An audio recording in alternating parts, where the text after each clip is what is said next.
आधारित क्वेश्चन होंगे। ठीक है, तो देखिएगा इन क्वेश्चनों को आप कम से कम समय में कैसे लगाएंगे। यहाँ पर लिखा है पहला क्वेश्चन, पी की वर्तमान आयु का 3 गुना क्यू की वर्तमान आयु से 25 गुना अधिक है। 10 वर्ष बाद क्यू की आयु का 2 गुना पी की आयु के 3 गुने से 18 वर्ष कम है। क्यू की वर्तमान आयु ज्ञात कीजिए। देखिए आपको पहले पूरा स्टेप नहीं सॉल्व करना है। पहला स्टेप जो लिखा है ना, पी की वर्तमान आयु का 3 गुना क्यू की वर्तमान आयु से 25 वर्ष अधिक है। ठीक है, आप ये मान के चलिए क्यू की आयु से है और क्यू की क्वेश्चन में हमसे वर्तमान आयु पूछी है। ठीक है ना, तो आप ऐसे मान के चलिए कि इनमें से कोई जो वैल्यू है वो पी मान लेते हैं। ठीक है, क्वेश्चन में बोला क्या गया है कि पी का आयु का 3 गुना यानी कि 3p, पी का 3 गुना जो है वो क्यू की आयु से 25 वर्ष अधिक है, यानी कि क्यू प्लस कितना है 25 प्लस है। ठीक है, क्यू की आयु से 25 प्लस अधिक है। अब ये वाला इक्वेशन आपको विकल्प बनाएगा, इससे जो भी आंसर बनेगा वो हमारा आंसर हो जाएगा। एक काम करते हैं, इस वाले क्यू की जगह पर हम सभी विकल्प रखकर देखते हैं, आपको सॉल्व कराने की आवश्यकता नहीं है। ठीक है, तो आपसे क्या बोला गया है, बोला गया है पहला विकल्प है 21। अगर आप इसकी जगह पर 21 रखते हैं तो यहाँ पर ये क्या होगा, 21 और 25 जोड़ेंगे तो ये कितना बनेगा हमारा 46। तो 46 तो 3 से विभाजित होता नहीं है, तो ये गलत हो जाएगा। ठीक है, दूसरा इसके जगह पर हम क्या रखेंगे, देखो इनको तरीके से लिख के बता देते हैं आपको। ठीक है, इस क्यू की जगह पर आपको वैल्यू रखना है। ठीक है, पहला ऑप्शन वेरीफाई किया हमने, जैसे मान लेते हैं, देखो कोई भी ऑप्शन रखा जाएगा तो वो 3 से डिवाइड होना चाहिए कि नहीं, बिल्कुल 3 से डिवाइड होगा। क्यू की जगह हमने 21 रख के देखा, 21 प्लस में आपका 25 रखेंगे तो जो कितना हो जाएगा आपका 46 हो जाएगा, और ये 3 से विभाजित नहीं होता है तो आंसर गलत हो जाएगा। ये वाला ऑप्शन गलत है, पहला ऑप्शन गलत। दूसरा ऑप्शन चेक करेंगे 16 वाला, इस 16 के साथ अगर 25 ऐड करेंगे तो ये हमारा हो जाएगा 41। 41/3 करेंगे तो ये में भी भाग नहीं जाएगा, तो ये भी ऑप्शन गलत है। 19 ऑप्शन चेक करेंगे तो 19 प्लस में 25 अगर इसको ऐड करते हैं तो ये कितना होता है 44। तो 44 में भी ये हमारा क्या है बटा 3 कर देंगे, अगर 3 का भाग नहीं जाता है तो ये भी ऑप्शन गलत होगा। तो बचा कुछ आंसर हमारा 17 ही होगा, लेकिन इसको वेरीफाई कर लेते हैं। 17 प्लस में 25, तो अगर इन दोनों को जोड़ देते हैं तो ये कितना बनता है हमारा, ये बन जाता है 42। 42 पता है आपको 3 से डिवाइड हो जाता है, तो ये कितना 14 बना देगा। ठीक है, तो कहने का मतलब जो हमारा 3p बन रहा था, इससे कोई ऐसा वैल्यू लेना था कि जिससे हमारा ये इस तरफ वाला कट जाए, तो सिर्फ एक ही डी ऑप्शन रखने पर ये हमारा कट रहा है। इसका मतलब आंसर क्या है, डी ऑप्शन ही होगा। ठीक है, तो विकल्प के माध्यम से बताया जा रहा है, बहुत ही आसान तरीके से आपको सभी क्वेश्चन करके जाना है। और इस वीडियो में आपके लिए बहुत ही महत्वपूर्ण क्वेश्चन लेकर आए हैं जो आपकी रेलवे के एग्जाम ने बहुत पूछे हैं। देखिए अगला क्वेश्चन है ग्रुप डी का, देखिएगा कि लिखा क्या है, ए और बी की वर्तमान आयु का योगफल 30 वर्ष है। 5 वर्ष बाद उनकी आयु का अनुपात 3:2 होगा। ए की वर्तमान आयु ज्ञात कीजिए। देखिएगा हम बताएं आपको क्या करना है। आपको यहाँ पर अगर हम बात करें, पहले कुछ टाइम यहाँ पर देख लें, ये जो है अनुपात ए अनुपात बी में अनुपात बांटा गया है, क्योंकि यही तो दिया है। ए अनुपात बी का अनुपात क्या है 3 है, 3:2 है। ठीक है, इतना हो गया। ये जो अनुपात आया है कितने वर्ष बाद आया, 5 वर्ष बाद आया है। ठीक है ना, तो एक काम कर लेते हैं, सभी में 5 वर्ष जोड़ लेंगे विकल्प में, क्योंकि हमसे ए का ही पूछा है, तो ए के वाले में हम क्या करेंगे 5 वर्ष जोड़ लेंगे और पहले वाले अनुपात से हम 3 से भाग करके देखेंगे, कट जाएगा, वो हमारा आंसर हो जाएगा। ठीक है ना, अगर इसमें 5 जोड़ेंगे तो 11 5 16 होगा, ये 3 से विभाजित नहीं होता है, गलत है।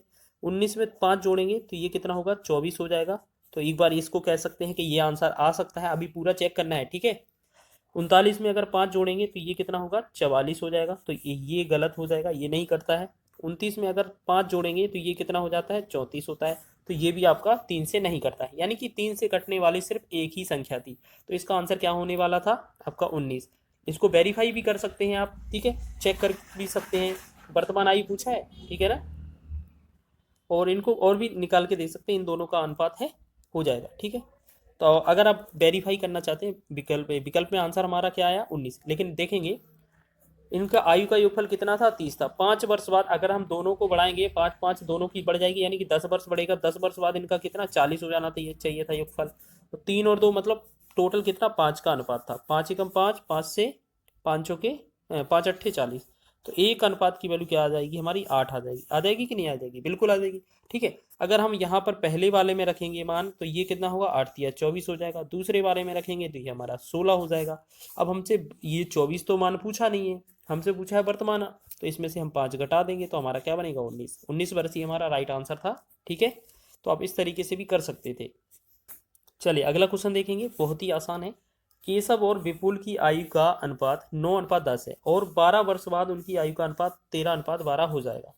केशव की वर्तमान आयु ज्ञात कीजिए। ठीक है ना। चलिए एक बात बताएं आपको, एक काम करें, क्वेश्चन में बोला है विपुल और केशव। ठीक है, क्वेश्चन में पूछा किसका है, केशव की। तो केशव कौन सी नंबर पर है, पहले नंबर पर। पहले नंबर पर अनुपात 9 है, पहले नंबर पर अनुपात 13 है। ठीक है, तो एक काम करेंगे, अगर 12 वर्ष जोड़ दें इस आयु में, देखो वर्तमान तो ये है, लेकिन 12 वर्ष जोड़ने पर हमारा अनुपात कितना 13:44 13:14 हो रहा था ना। यानी कि सभी में अगर 12 जोड़ लेते हैं और पहले वाले से अगर 13 अनुपात से ये डिवाइड हो जाता है तो हमारा सही है। यानी कि अगर हम पहले वाला विकल्प चेक करें, 27 में अगर 13 जोड़ेंगे, 27 में अगर हम 27 में अगर 12 जोड़ेंगे, 27 में 12 ही तो जोड़ना, 12 वर्ष बाद लिखा है। 27 12 कितना 39 होता है, 39 ये हमारा 13 से डिवाइड हो जाता है। बिल्कुल 13 या 39 बिल्कुल सही है। ठीक है, ठीक है, एक तो ये हो जाएगा। और भी देख लें क्या, और भी देख लें क्या। ठीक है, चलिए इतना हो गया। और अगर और कोई देखते हैं, जैसे हमारा 30 वाला ये हो जाएगा 42, ये कितना हो जाएगा, इसमें 12 जोड़ा जाएगा अगर, तो ये कितना हो जाएगा 42। तो 42 तो आपका 13 से डिवाइड होता नहीं है। 39 में अगर 12 जोड़ेंगे तो ये कितना हो जाएगा 51। तो 51 में भी ये नहीं कटता है 13 से। 42 में अगर हम 12 जोड़ेंगे तो ये हो जाएगा 54। तो 54 भी आपका डिवाइड नहीं होता है, यानी कि ऑप्शन नंबर ए इसका राइट हो जाएगा। या हम ऐसे भी कर सकते थे, कैसे कि आप ये समझ लीजिए कि 9 और 10 का अनुपात पहले है, तो आपसे केशव का पूछा है तो केशव का 9 अनुपात है, तो 9 से डिवाइड होने वाली संख्या ही हमारा आंसर होगी। तो 30 इससे होता नहीं है, 39 होता नहीं है, 42 होता नहीं है, तो आपका 9 या 27 ही होता है। तो ऑप्शन नंबर आपका ए ही होना था। ठीक है, चलिए आगे बढ़े अगले क्वेश्चन की ओर। नेक्स्ट क्वेश्चन है, रेखा और रश्मि की वर्तमान आयु का अनुपात 7:4 है। अब से 3 साल बाद उनकी आयु का अनुपात 8:5 होगा। रश्मि की वर्तमान आयु वर्षों में कितनी है। ठीक है, वर्षों में कितनी है यही पूछा है ना। तो देखिएगा, आपसे पूछा किसका है, रश्मि की वर्तमान आयु। रश्मि कौन सा अनुपात है, दूसरा वाला। दूसरा अनुपात क्या है, यहाँ पर 4 है, यहाँ पर 5 है। तो पहले तो ये चेक कर लीजिए कि पहले 4 से विभाजित होने वाली संख्या कौन सी है। 15 हट जाएगा, 9 हट जाएगा, 12 और 8 रहेगा। ठीक है, लेकिन क्वेश्चन में बोला है 3 साल बाद। एक काम करते हैं, इस वाले में 3 साल ऐड कर दें तो ये 11 हो जाएगा, इस वाले में 3 साल ऐड कर दें तो ये 15 हो जाएगा। तो ये दूसरा वाला अनुपात 5 था ना, ये 5 से डिवाइड होना चाहिए। क्या ये 5 से विभाजित है, तो ये नहीं है। 5 से विभाजित है, हाँ ये दूसरा वाला है, मतलब डी ऑप्शन। तो डी ऑप्शन इसका राइट हो जाएगा। इस तरीके से आप इसको भी कर सकते हैं, सभी क्वेश्चन विकल्प के माध्यम से कर सकते हैं। लगभग लगभग 80% क्वेश्चन आपका एज प्रॉब्लम का विकल्प से हो जाता है। नेक्स्ट क्वेश्चन है अगला, साई और सतीश की वर्तमान आयु का अनुपात क्रमशः 5:4 है। 3 वर्ष पश्चात उनकी आयु का क्रमशः 11:9 होगी। सतीश की वर्तमान आयु क्या होगी। तो यही क्वेश्चन तो था अभी यार, हमसे सतीश का पूछा है। सतीश कौन सा, दूसरे नंबर पर, यहाँ दूसरे पर 4 है, यहाँ दूसरे पर 9 है। तो सबसे पहले तो 4 से डिवाइड होना चाहिए। 22 होता नहीं है, 21 होता नहीं है, 23 होता नहीं है, 4 हो जाता, 24 हो जाता है। तो इसका मतलब पहले से आंसर 24 हो जाएगा। आंसर सही है। क्या एक बार दूसरा वाला अनुपात वेरीफाई कर लें, बिल्कुल करेंगे। क्वेश्चन में बोला है 3 वर्ष पश्चात, क्या हम इसमें 24 में 3 वर्ष जोड़ दें तो ये 27 बन जाएगा। और क्या ये 9 से डिवाइड है, बिल्कुल 9 या 27, ये बिल्कुल सही है आपका आंसर, परफेक्ट आंसर है। ठीक है, अगर आप उनमें कोई सा भी विकल्प रखते तो नहीं आता। ठीक, ठीक है ना। तो दोनों हमारा इसमें इक्वेशन फॉलो हो जाता है डी ऑप्शन में। अगर ट्रिक पसंद आ रही है, क्वेश्चन का लेवल अच्छा लग रहा है, तो प्लीज़ वीडियो को लाइक जरूर कर दें। जो भी चैनल पर नया है वो चैनल को सब्सक्राइब कर लें। चलिए अगला क्वेश्चन देखेंगे। नेक्स्ट क्वेश्चन है, रितेश की आयु मोहित की आयु से 12 वर्ष अधिक है। 17 वर्ष पूर्व रितेश की आयु मोहित की आयु की 4 गुनी थी। मोहित की वर्तमान आयु कितनी होगी। ठीक है, अच्छा एक काम करना है हमें, क्वेश्चन में क्या बोला है, पहला रितेश की आयु मोहित की आयु से 12 वर्ष अधिक है, 12 वर्ष अधिक है। ठीक है, तो इसमें हम एक काम करेंगे, इस पूरे वाले इक्वेशन में ये तो चेक कर नहीं सकते हैं कि हमारा आंसर क्या हो जाए। हमसे पूछा किसका है, पहले वाले इक्वेशन को अगर हम थोड़ा टाइम के लिए छोड़ दें तो आप एक बात समझिए, पहला वाला लाइन ये वाला है, इसको अभी छोड़ कर रखें। ठीक है, अब ये वाला लाइन देखा हमने, और पहले क्या रितेश और मोहित है, यानी कि मोहित की पूछा है, रितेश की आयु मोहित की आयु से अधिक है, यानी कि मोहित वाला छोटा है। वो बोला है 17 वर्ष पूर्व रितेश की आयु मोहित की आयु की 4 गुनी थी, यानी कि इनमें से कोई सा भी वैल्यू है हम मोहित की मान लें, क्योंकि मोहित की ही पूछा है हमसे। अगर मोहित को हम अगर पूछेंगे, ठीक है, यहाँ पर देखो, यहाँ पर ऐसे मोहित लिखा है ना, मोहित को हम मान लेते हैं इनमें से कोई सी 24 वैल्यू मानेंगे, 24 मान लेते हैं, ठीक है। ये कौन हो गया? मोहित। और अगर रितेश का वैल्यू चाहिए तो ये कितना 12 अधिक होना चाहिए इसका, तो 12 अधिक होगा 24 से, ये कितना होगा 36। फिर अब अगर आप इसमें क्वेश्चन को दूसरा अप्लाई करें, ये लिखा है 17 वर्ष पूर्व, 17 वर्ष अगर इसमें से घटाएंगे तो ये कितना होगा 19, और इसमें से घटाएंगे तो ये कितना हो जाएगा 7। तो क्या ये आपकी 4 गुनी हो रही है? नहीं हो रही है, पहला ऑप्शन गलत हो जाएगा, ठीक है। ऐसा ही हमने 27 को ऑप्शन लिया। 27 अगर हमने मोहित की वैल्यू मान ली है, मोहित की एज मान ली है, तो जो रितेश की एज होगी इससे 12 अधिक होगी, यानी कि 27 में 12 जोड़ेंगे 39 हो जाएगी। अगर हम इसमें से हम 17 घटा देंगे पहले वाले में से भी, तो ये कितना बनना चाहिए 22, और दूसरे वाले में से 17 घटाएंगे तो 10। क्या ये 10 और 22 का जो गुणनफल है, या 10 22 जो है 4 गुना है? नहीं है, ये वाला ऑप्शन भी गलत हो जाएगा। तीसरा है 18 ऑप्शन। अब देखिएगा तीसरा 18 है, अगर मोहित को हम 18 माने तो 12 अधिक जो रितेश होगा कितना हो जाएगा, 18 12 30 हो जाएगा, ठीक। अगर इसमें से हम पहले वाले में से 17 घटा दें, 17 घटाएंगे तो कितना बनेगा 13, और दूसरे वाले में से इसमें 1 बनेगा। क्या ये डबल है? क्या ये सॉरी क्या ये 4 गुना है 1 का 13 में? ये भी नहीं है, तो ये वाला ऑप्शन भी गलत हो जाएगा तीसरा। चौथा ऑप्शन होना चाहिए आंसर बिल्कुल, लेकिन आपको चेक कर लेना है कि अगर हम मोहित को 21 माने तो रितेश को कितना मानना पड़ेगा। मोहित को अगर रितेश होगा, रितेश को कितना 12 अधिक यानी कि 33 मानना चाहिए। अगर इस वाले में से अगर हम 33 में से 17 घटाएंगे तो ये बनेगा 16, और इसमें से 17 घटाएंगे तो ये बनेगा 4। क्या ये 16 4 गुना है 4 का? बिल्कुल, ये वाला वेरीफाई हो गया है। तो इसका हम मतलब कह सकते हैं जो ऑप्शन डी होगा यही हमारा आंसर हो जाएगा, ठीक है। सभी क्वेश्चन आपके महत्वपूर्ण हैं और एग्जाम में आए हुए प्रश्न हैं। आगे क्वेश्चन देखते हैं। कोहली की आयु रोहित से 3 वर्ष कम है। यदि कोहली और रोहित की आयु का अनुपात 7:8 है तो कोहली की आयु कितनी होगी। अब एक बात बताइए आप, कोहली का जो अनुपात है, वैसे तो आप इसको सॉल्व भी कर सकते हैं बहुत ही आसानी से।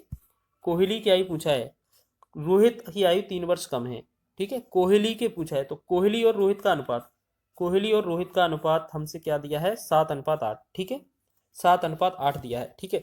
अब एक बात याद रखिए कि इनमें से कोहली का जो कोहली हो गया, एक तरफ रोहित हो गया, इनका जो अनुपात है वो 7:8 है, और हमसे पूछा किसका है, कोहली का ही पूछा है, यानी कि 7 अनुपात का ही वैल्यू पूछा है। तो एक बात बताइए, 7 अनुपात का जो वैल्यू है, जो 7 से कट जाएगा वही आंसर होगा, क्योंकि पूर्णांक में वैल्यू दिया है। तो 18 कटता नहीं है, 24 कटता नहीं है, 27 कटता नहीं है, 21 कट जाता है, तो ए ऑप्शन होना चाहिए।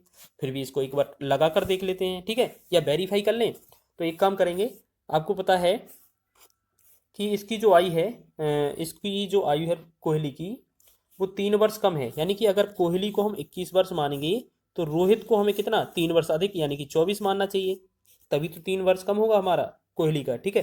3 से भाग करेंगे 3 7 21, 3 से 13 8 24, देखिए 7:8 आ गया, बिल्कुल वेरीफाई हो गया, ठीक है। आप इस तरीके से भी कर सकेंगे। आगे बात करेंगे नेक्स्ट क्वेश्चन की, तो देखेंगे लिखा है, वर्तमान में एक पिता की आयु उसकी पुत्री की आयु की 3 गुनी है। 10 वर्ष बाद उसकी आयु उसकी पुत्री की आयु की 2 गुनी होगी। पुत्र की वर्तमान आयु ज्ञात कीजिए, ठीक है। पुत्री की वर्तमान आयु ज्ञात कीजिए। अच्छा, एक चीज याद रखिए, यहाँ पर बोला क्या है कि इसमें पुत्री की आयु पूछा गया है। पहला रिलेशन क्या है पिता और पुत्री में, कि पुत्री की आयु है वो 3 गुनी है, यानी कि अगर इसमें से पहला विकल्प उठाया जाए आपसे कि अगर पुत्री को, यहाँ पर देखो एक तरफ पिता हो जाएगा, एक तरफ पुत्र हो जाए पुत्री हो जाएगी, ठीक है। अब एक मान के चलिए, अगर पुत्री को हमने 15 माना है तो जो 3 गुना होगा वो पिता होगा, यानी कि 45 हो जाएगा। तो दूसरी बात क्या लिखी है, 10 वर्ष बाद, अगर 10 वर्ष इसमें जोड़ दें तो ये 55 हो जाएगा, और 10 वर्ष इसमें जोड़ दें तो ये 25 हो जाएगा। क्वेश्चन में क्या लिखा है 2 गुनी होती है, क्या ये 25 55 का डबल हो रहा है, 55 डबल हो रहा है, गलत है, तो ये आपका ऑप्शन गलत हो जाएगा, ये ऑप्शन तो नहीं हो सकता। अगली चीज लिखेंगे 5 अगर हम पुत्री की मान लेंगे तो 15 हमें पिता की मानना पड़ेगा, 3 गुना है।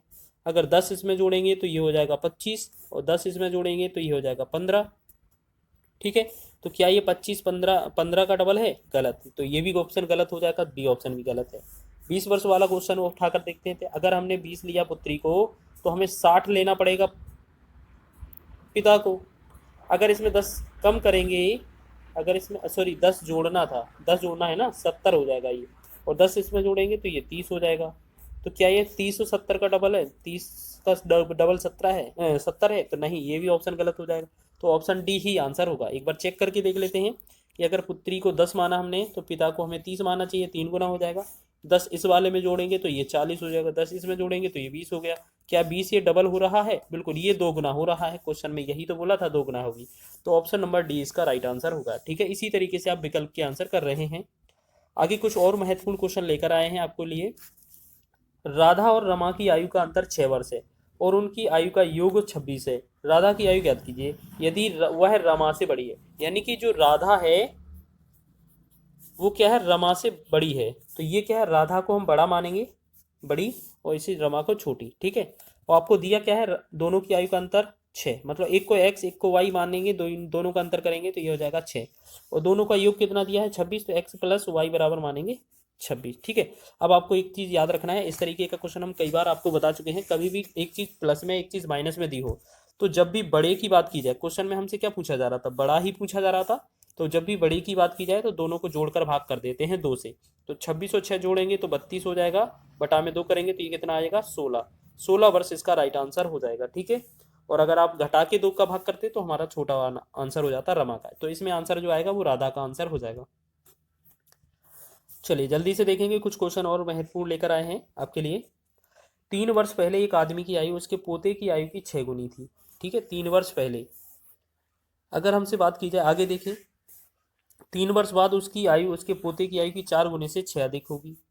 तो उसकी पोते की वर्तमान आयु क्या है? देखिएगा, इसमें क्या है, आपको थोड़ा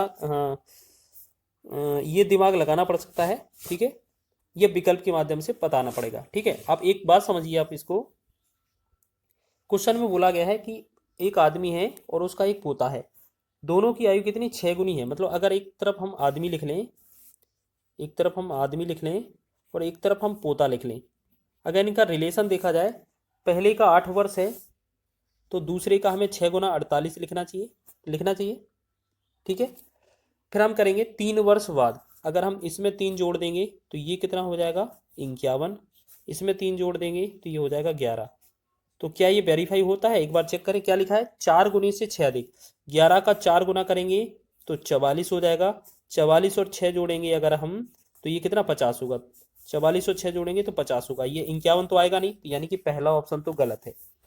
ठीक है, दूसरा चेक करें क्या, चलिए इसको में हम दूसरा चेक करते हैं। अगर हमने पुत्र की जो पोता है उसका वैल्यू 15 लिया है, तो हमें जो जो आदमी है उसका वैल्यू 6 गुना 15 छक्का 90 होना चाहिए।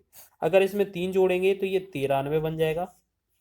ठीक, और 3 इसमें जोड़ेंगे तो ये 18 हो जाएगा। ठीक है, अब हमें चेक करना है क्या ये 18 का 4 गुना करते हैं तो 18 चौकी 72 हो जाएगा, 72 में 6 जोड़ते हैं तो ये क्या ये 93 बनता है? नहीं बनता है ना, तो ये ऑप्शन बी भी गलत हो जाएगा। तो इसी प्रकार हम 10 का चेक करेंगे तो एक तरफ 10 लिखेंगे, एक तरफ 10 का 60 लिखेंगे। ठीक है, इन दोनों में 3 जोड़ेंगे तो ये 63 बन जाएगा, ये हमारा 13 बन जाएगा। ठीक है, अब हमने देखा इसका 4 गुना करेंगे तो ये कितना 13 चौके 52 हो जाएगा, 52 में 6 ऐड करेंगे, क्या ये हमारा 63 बनता है? तो नहीं, ये वाला भी गलत है ऑप्शन। तो अब बचा कुछ आंसर ही होगा, एक बार वेरीफाई कर लेते हैं। ठीक है, एक बार वेरीफाई कर लेते हैं। तो क्या करेंगे, अगर एक को हमने 12 माना तो 12 छिन एक को 72 मानना पड़ेगा। ठीक है, अगर 3 वर्ष जोड़ दें हम दोनों में तो ये अगर 3 जोड़ेंगे तो ये 75 वर्ष बन जाएगा, और 3 जोड़ेंगे तो ये 15 बनेगा। ठीक है, यहाँ पर थोड़ा क्वेश्चन को पढ़ने में गलती किया है, यहाँ पर ये देखिएगा, दोबारा से सॉल्व करेंगे। यहाँ 3 वर्ष पहले लिखा था और 3 वर्ष बाद की पूछा है, यानी कि जो आपका आदमी है और जो उसका पोता है उनका जो रिलेशन है वो 3 वर्ष पहले का बताया गया है कि इनका 1 है और इनका 6 गुना है। यानी कि इनको अगर जैसे हम सीधा ऑप्शन डी पर क्लिक करते हैं कि अगर इसका 12 है तो 12 छिंग 72 होना चाहिए, 12 छिंग कितना होगा 72 होना चाहिए। ठीक है, हम डी ऑप्शन को सिलेक्ट करते हैं। एक बार क्वेश्चन हमने पढ़ा नहीं था ध्यान से। ठीक है, 3 वर्ष पहले और 3 वर्ष बाद, टोटल कितना 6 वर्ष हो जाएगा। ठीक है, अगर प्लस में 6 इसमें जोड़ दें, प्लस में 6 इसमें, तो ये 18 हो जाएगा और ये कितना 78 हो जाएगा। तो क्या ये 4 गुने से 6 अधिक है? 18 का 4 गुना करेंगे तो 72 हो जाएगा, और आपको लग रहा है ये 6 ज़्यादा हो जाएगा, तो बिल्कुल यही आंसर आपका वेरीफाई होगा। ठीक है, फिर भी आप सभी ऑप्शन क्लिक करके देख लीजिएगा, वेरीफाई करके यही आंसर होगा। ठीक है, हमने जल्दीबाजी में ध्यान नहीं दिया, ये पढ़ा नहीं था, 3 वर्ष पहले भी लिखा था क्वेश्चन में। 3 प्रश्न और रह गए हैं तो उनको भी कवर कर लीजिए।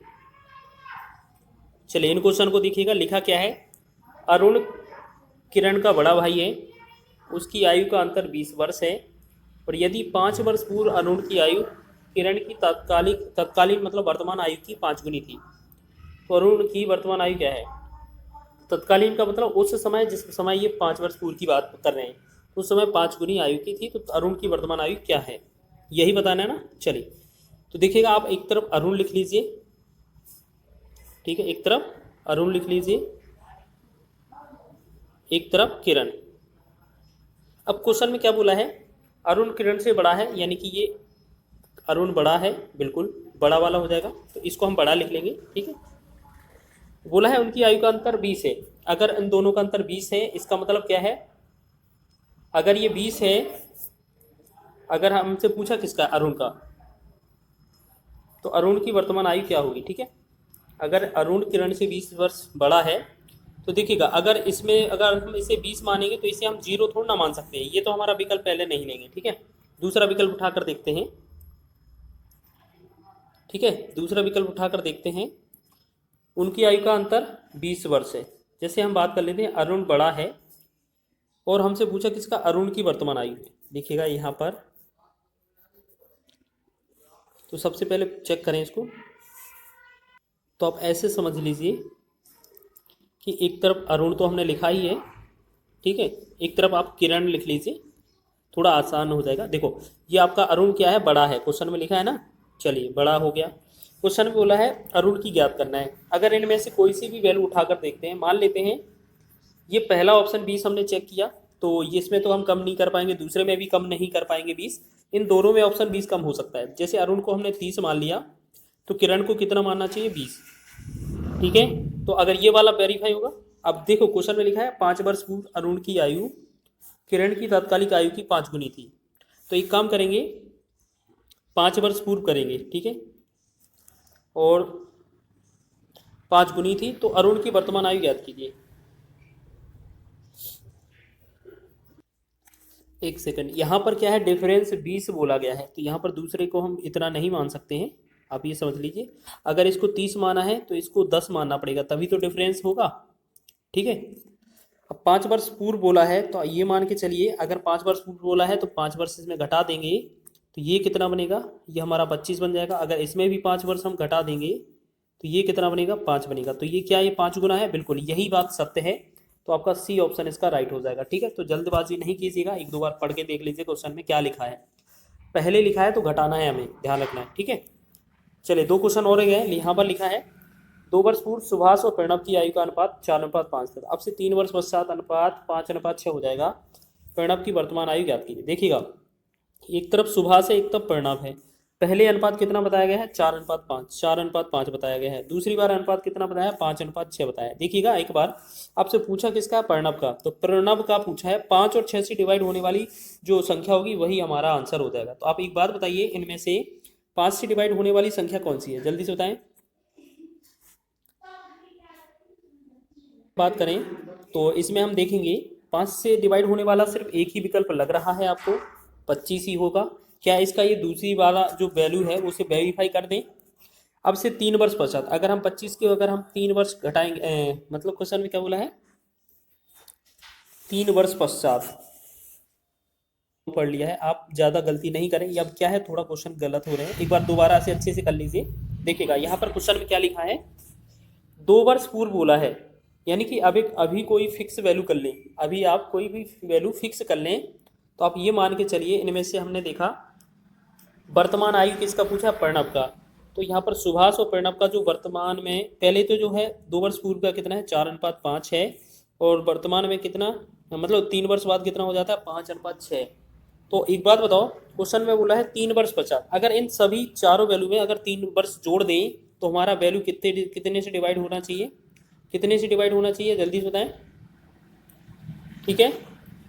तो ये हमारा कितने से होना चाहिए डिवाइड, 30 से। अब एक बात बताइए, इन सभी में आप चारों विकल्प देख लिए हमने, अगर इसमें 3 वर्ष जोड़ेंगे तो ये कितना होगा, 23 हो जाएगा। 23 जो कि हमारा 6 से डिवाइड नहीं है, 6 से डिवाइड करना है। 25 में अगर 3 वर्ष जोड़ेंगे तो ये कितना होगा, 28, तो 28 भी डिवाइड नहीं होगा, ठीक है, ऑप्शन गलत हो जाएंगे। तीसरा विकल्प देखें, 3 जोड़ें तो ये कितना हो जाएगा, 30, तो 30 हमारा विभाजित होता है, तो एक बार इसको सही रखेंगे। 22 में +3 करेंगे तो ये कितना होगा, 25, तो ये भी डिवाइड होगा। ठीक है, तो ये गलत हो जाएगा, मतलब इसका 30 आंसर होगा। कहने का मतलब 30 से डिवाइड हो जाता है, तो हमारा आंसर 27 होना चाहिए। क्या 2 वर्ष पूर्व वाला भी देख लें, क्या 27 में से अगर 2 कम करते हैं तो ये कितना बनता है 25। क्या पहले वाले 5 से डिवाइड हो रहा है, बिल्कुल 5 से डिवाइड हो जाता है, तो हम कह सकते हैं ये दोनों वेरीफाई हो जाते हैं, तो ऑप्शन नंबर सी इसका राइट होगा। जल्दी से इस लास्ट क्वेश्चन को देख लीजिए। श्रीनिवास ने अभी हाल ही में अपने से 4 वर्ष छोटी लड़की से शादी की। 5 वर्ष के बाद उनकी औसत आयु 33 वर्ष होगी, तो उन लड़की की वर्तमान आयु क्या है। देखिएगा क्वेश्चन में क्या बोला गया है, 4 वर्ष छोट, यहाँ पर लिखा है लड़की की, दोनों की, एक श्रीनिवास है और उसकी लड़की जो पत्नी है उसकी दोनों की आयु, औसत आयु 33 वर्ष है। यानी कि अगर योग पूछा जाएगा तो औसत गुणे संख्या हो जाता है, तो 33 का डबल कितना 66 हो जाएगा।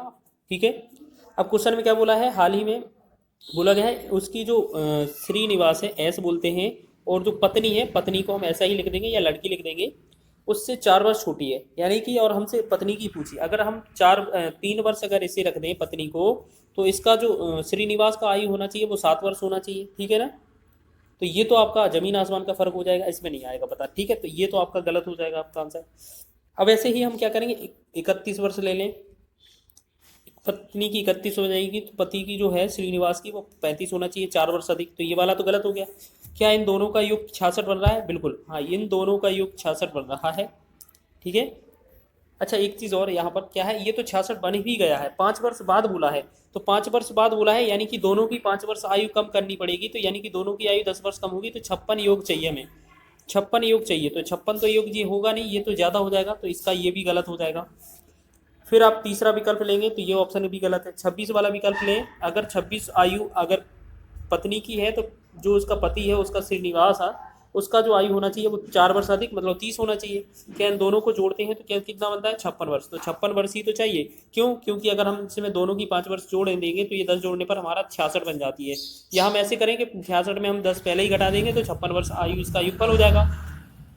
ठीक है, तो इस प्रकार ये हमने बहुत ही महत्वपूर्ण क्वेश्चन हल किए हैं जो आपके एज प्रॉब्लम से रिलेटेड थे। वीडियो अच्छा लगा है तो वीडियो को लाइक करें। ठीक है, 2 वर्ष वाले की क्वेश्चन से यहाँ पर लिखा है, एक निश्चित धनराशि पर 9% वार्षिक ब्याज की दर से 2 वर्षों में प्राप्त होने वाले चक्रवृद्धि ब्याज और साधारण ब्याज का अंतर 97.2 है।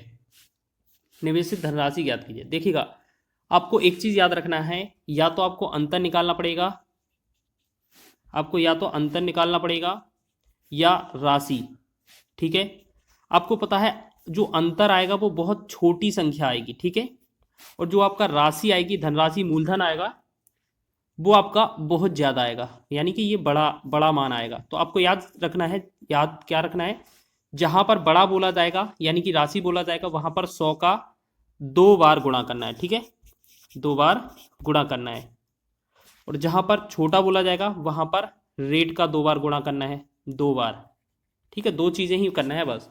अब इसको अप्लाई करेंगे फिर देखेंगे आपको समझ में क्या आया। देखिएगा यहाँ पर लिखा क्या है, पहले तो ये समझ लें, अंतर दिया है तो अंतर में ये कितना है 97.2। ठीक है, ये 9 दशमलव कितना दिया हुआ है 97.2 बटा में ये क्या है अंतर है, तो हमें क्या करना है, ये 9% रेट है ना, ये रेट हमारा छोटा मान होगा, तो हमें क्या करना है 2 बार 9 से भाग कर देना है। ठीक है, हमसे राशि पूछी है, देखो धनराशि पूछी है, तो हम क्या करेंगे 2 बार 100 से गुणा कर देंगे। ठीक है, तो इस तरीके से तो हम इसको बनाएंगे अच्छे से। देखो यहाँ पर लिखेंगे अच्छे से 97.2 गुणे में हमने क्या बोला था कि धनराशि पूछा जाएगा तो बड़े वाले मतलब 100 से गुणा करना है 2 बार, तो जो दूसरा वाला वैल्यू होगा रेट उसको 9 से 2 बार भाग कर देना है। ठीक है, मतलब हमें एक चीज़ तो याद रख लेना है इस क्वेश्चन में कि या तो हमें 100 से 2 बार गुणा करना है या भाग करना है, या रेट का गुणा करना है या भाग करना है। ठीक है, दोनों में से एक कोई सा भी होगा।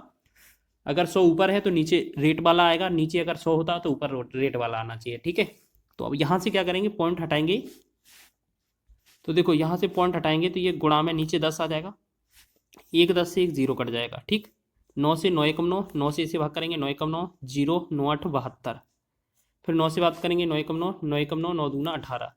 ठीक है, अब ये 12 बचा, तो 12 में हमें क्या 100 और कितना मतलब 1000 से गुणा और करना है, तो हम 12 के आगे 3 0 लगा देंगे, यही हमारा आंसर बन जाएगा। तो हमारा ऑप्शन नंबर डी इसका राइट हो जाएगा। ठीक है, तो यह धनराशि आपकी हो जाएगी, ऑप्शन नंबर डी में आंसर हो जाएगा। ठीक है, तो 2 वर्ष तक तो आपको इसी तरीके से सॉल्व करना है, बहुत ही कम समय में आप कर रहे होंगे। जैसे क्वेश्चन सेकंड पर अप्लाई करते हैं, 2 वर्ष में एक मूलधन पर 5% वार्षिक दर से चक्रवृद्धि ब्याज समान समय में उसी मूलधन पर साधारण ब्याज से 10 रुपये ज़्यादा है।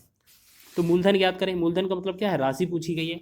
हमारा अंतर कितना दिया है, 10 रुपये। ठीक है, हमसे राशि पूछी है, मूलधन पूछा है, तो हमें क्या करना है, 2 बार 100 से गुणा कर देना है। बटा में हमें क्या आएगा, जो रेट दिया है उसे 2 बार लिख देना। ठीक है, जो रेट दिया है उसे 2 बार लिख देना, नीचे भाग कर देंगे। 5 एकम 5, 5 से 5 दूना 10, 5 एकम 5, 5 दूना 10, ये 20, जीरो हो जाएगा। ठीक है, अब इसे गुणा करेंगे तो 2 दूना 4 और इसके आगे 3 जीरो हो जाएंगे, 4000 इसका राइट आंसर हो जाएगा। ठीक है, या आप और तरीके से भी काट सकते हैं, जैसे अगर आप काटना चाहें, 10 तो ऊपर था ही, अगर धनराशि पूछी है तो 100 से 2 बार गुणा कर देना है और रेट जो दिया होगा उससे भाग कर देना है 2 बार, 2 गुणा मतलब 5 गुणा 5 से, तो 5 का गुणा 25 हो जाएगा, 25 चौके 100 हो जाएगा, ऊपर करेंगे अब गुणा कर देंगे, 4000 हो जाएगा आपका आंसर।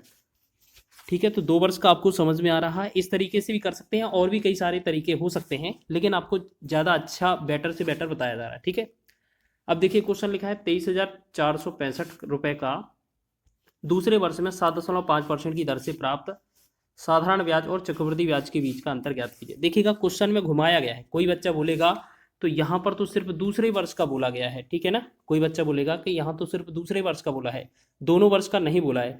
तो आपको पता है ना कि पहले वर्ष में जो साधारण ब्याज होता है, चक्रवृद्धि ब्याज होता है, वो दोनों समान होते हैं। ठीक है, तो अंतर जो आएगा वो दूसरे वर्ष से ही निकल कर आएगा, एक वर्ष तक तो पूछा भी नहीं जाएगा।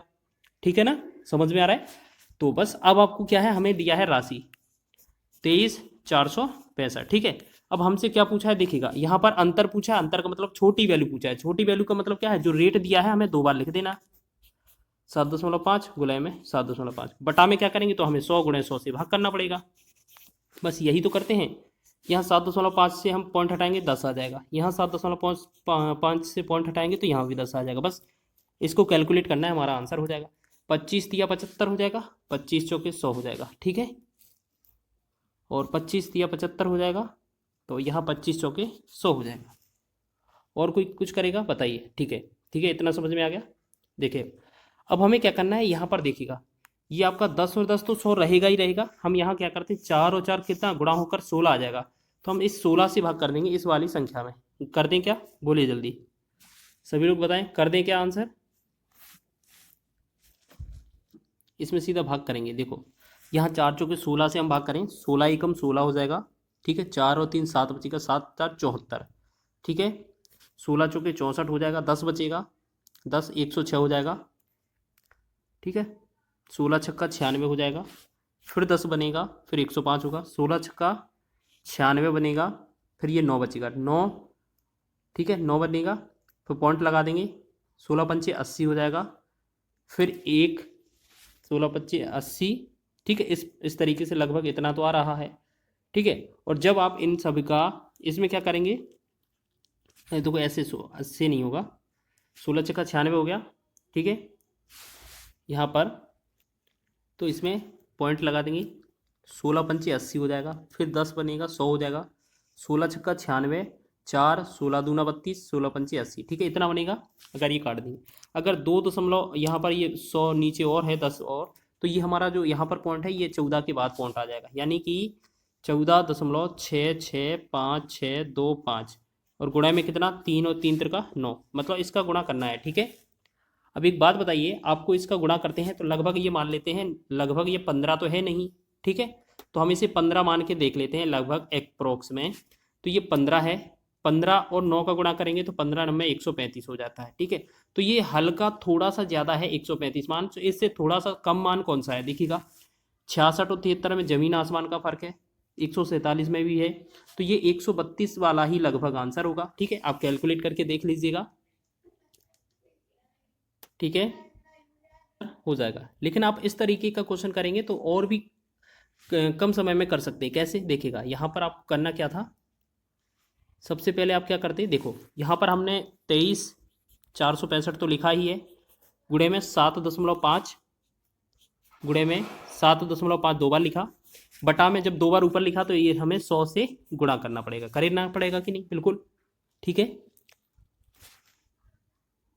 कि आप क्या करना है, देखो यहाँ पर ये दो और दो 4 दशमलव बाद, अगर मतलब ये नीचे 10,000 है, 100 2 बार लिखा है, तो हम ऊपर अगर इस वाली संख्या को चेक करें तो पीछे से दशमलव लगाना चाहें तो ये 3 के बाद दशमलव लगा सकते हैं कि नहीं, बिल्कुल लगा सकते हैं कि नहीं। अब एक बात समझ लीजिए, यहाँ पर क्या है, क्वेश्चन मिस्टेक हो गया, सॉरी, दोबारा से लिख देते हैं, नंबर गलत तो लिख गया है। 23,465 लिखा था ये, ठीक है। गुणे में ये 7.5 और बटा में क्या है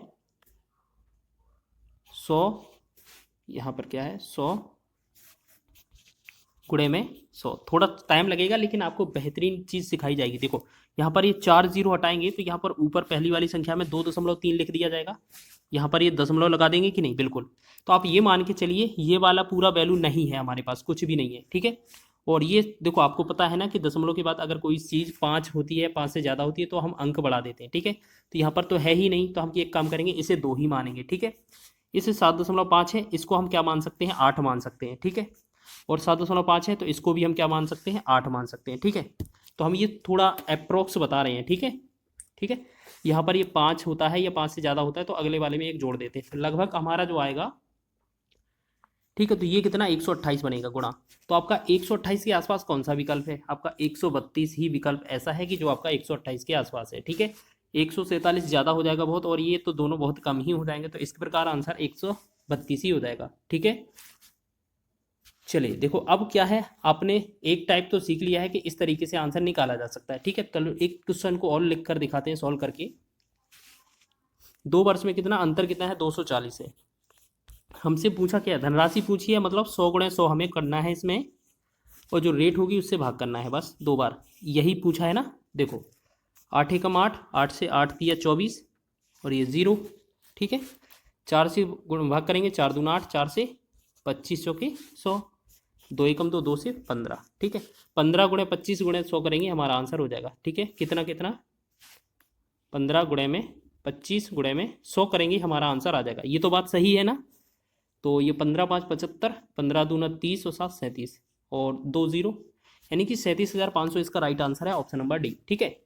आपने इतने सारे तरीके कर लिए, मतलब इस तरीके से आपने इतने सारे क्वेश्चन कर लिए कि आपको आंसर आसानी से आ गया होगा, ठीक है।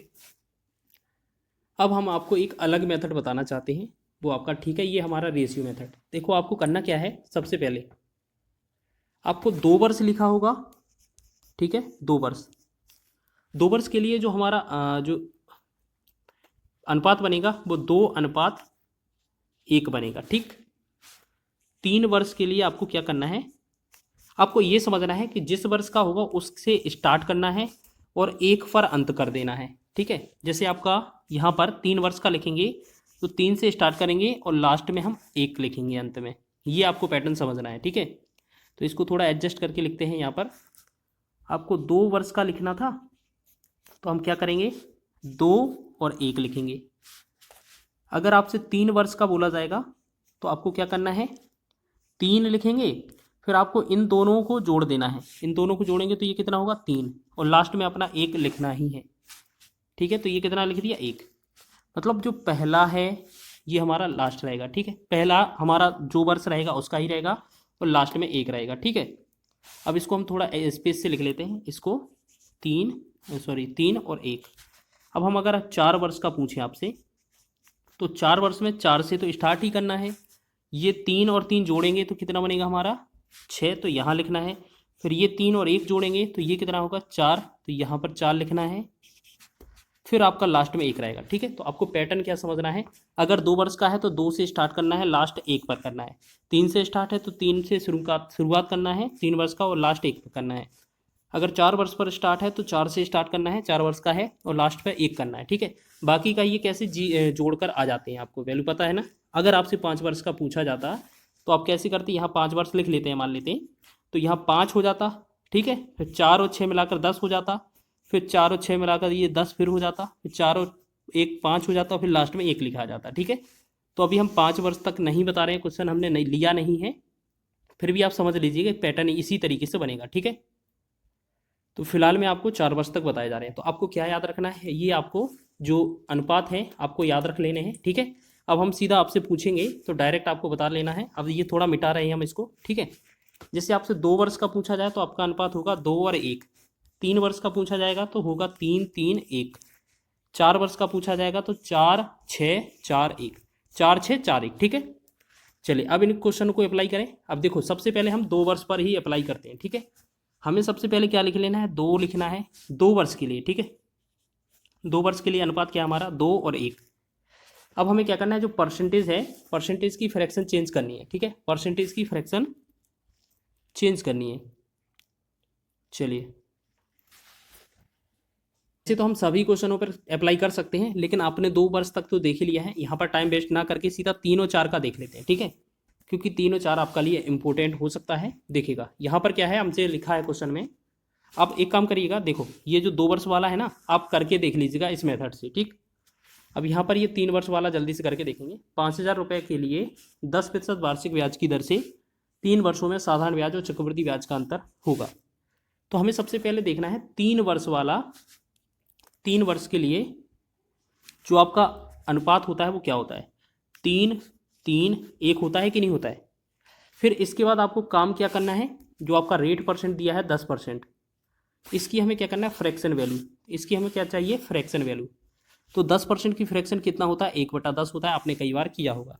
अगर आपका ये 1/x के रूप में है, ये आपका किस रूप में है, 1/x के रूप में है, तो आपको क्या करना है, जो आपका 5,000 दिया है ना, चलिए देखो यहाँ पर ये 5,000 लिखा है, तो 5,000 का सबसे पहले 1/10 निकालें।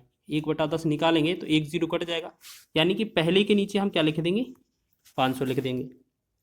ठीक है, फिर आपका जो 500 आ गया है, इसका भी हमें क्या निकालना है, 1/10, यानी कि जो 500 आया है आपका, उसका भी 1/10 निकाल कर देखिए तो 1 0 फिर हट जाएगा। तो ये कितना आ जाएगा, 50 आ जाएगा। आ जाएगा कि नहीं, बिल्कुल आ जाएगा। ठीक, फिर आपको क्या करना है, देखिएगा फिर आपको क्या करना है, इस 50 का फिर एक बार कर देना है। तो 50 जो आया है, 50 का फिर 1/10 करेंगे तो इस 0 से ये 0 कट जाएगा, यानी कि ये 5 आ जाएगा। ठीक है, फिर आपको यहाँ पर एक लाइन खींच लेनी है। अब देखिएगा, अगर आपसे चक्रवृद्धि ब्याज और साधारण ब्याज का अंतर पूछा जाएगा तो आपको पहली लाइन पूरा काट देना है। क्यों, क्योंकि ये जो है ये सिंपल इंटरेस्ट को दर्शाती है, यानी कि ये साधारण ब्याज को दर्शाती है। ठीक है, और टोटल पूरा CI मतलब चक्रवृद्धि ब्याज होता है, तो ये जो बीच का होता है वो हमारा CI/SI का डिफरेंस होता है। ठीक है, तो हमें क्या करना है, इन दोनों का गुणा कर देना है। 50 दिया कितना होगा, 150, 150 हो जाएगा। फिर 5 एकम 5 हो जाएगा यहाँ पर। अगर इन दोनों को जोड़ देंगे तो इन दोनों का जो योग होगा कितना होगा, 155। 155 ही इस क्वेश्चन का राइट आंसर होगा। डी विकल्प आपका सही है। ठीक है, तो एक बार आपको ये समझ में आया थोड़ा बहुत। चलिए इसी तरीके का अगला क्वेश्चन भी करते हैं तो आपको और अच्छे से समझ में आ जाएगा। ठीक है, चलिए करें क्या, ठीक है, चलिए समझ लीजिए। जैसे किस मूलधन पर 10% की दर पर 3 वर्ष के चक्रवृद्धि ब्याज और साधारण ब्याज का अंतर 620 होगा। ठीक है, 620 होगा। अब एक बात बताइए, आपको यहाँ पर एक चीज़ याद रख लेनी है। अब यहाँ पर मूलधन नहीं दिया है तो हम एक काम करेंगे, सबसे पहले मूलधन को अपना बना लेंगे। सबसे पहले वैल्यू पुट करेंगे। 10% दिया है, 10% की फ्रैक्शन कितना होता है, 1/10 होता है। ठीक है, अगर 3 वर्ष है तो मूलधन को हम मान लेंगे 3 घात करेंगे 10 का, तो कितना मान लेते हैं, 1,000 हमारा मूलधन है। ठीक है, अब 3 वर्ष के लिए जो हमारा अनुपात होता है वो क्या होता है, 3 3 और 1, 3 3 1 होता है ना, 3 3 और 1 होता है। ठीक है, 3 3 1 सॉरी। अब एक बात बताइए, अगर 1,000 का आप 1/10 करेंगे तो ये कितना आ जाएगा, 100 आ जाएगा।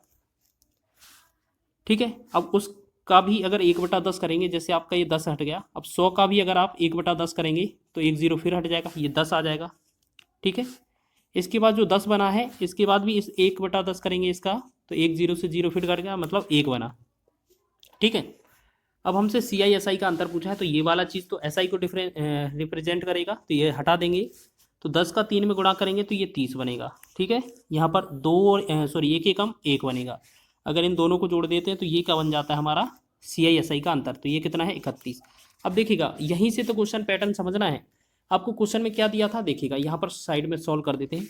620 जो है आपका, ये आपका SI का अंतर है, CI/SI का अंतर। लेकिन हमारा क्वेश्चन में SI CI का अंतर 31 बना है, तो 31 से तो हमें भाग देना था। गुणा कितने का करना है, जितना हमने मूलधन माना था। मूलधन को हमने कितना माना था, प्रिंसिपल 1,000 मान लिया था ना। जो आपका ये x होता है ना, इसकी पावर लिख देते हैं जो वर्ष दिया होता है, तो वही हमारा मूलधन बन जाता है। ठीक है, तो हमें इसमें 1000 से गुणा करना था बस। 31 दूना 62 हो जाएगा, 2 बार 0 मतलब 2 और 0। अब 20 का 1000 में गुणा करेंगे तो ये कितना, 20,000। ठीक है, ये कितना आ जाएगा, 20,000। एक सेकेंड दोबारा से अच्छे से चेक कर लीजिए। 1000 हमने मान लिया है। ठीक है, 20 बार गया, अब 2 के आगे 4 0। ठीक है, हाँ सही हो गया। ठीक है, तो ये हमारा आंसर क्या हो जाएगा, 20,000। तो 20,000 ऑप्शन नंबर डी हो जाएगा। ठीक है, समझ में आया थोड़ा बहुत। अब ये क्या है, इस वजह से हम बता रहे हैं इस टाइप से, इसको भी कई तरीक़ों से किया जा सकता है, क्योंकि ये 4 वर्ष का निकालने में इससे आसानी हो जाएगी हमें।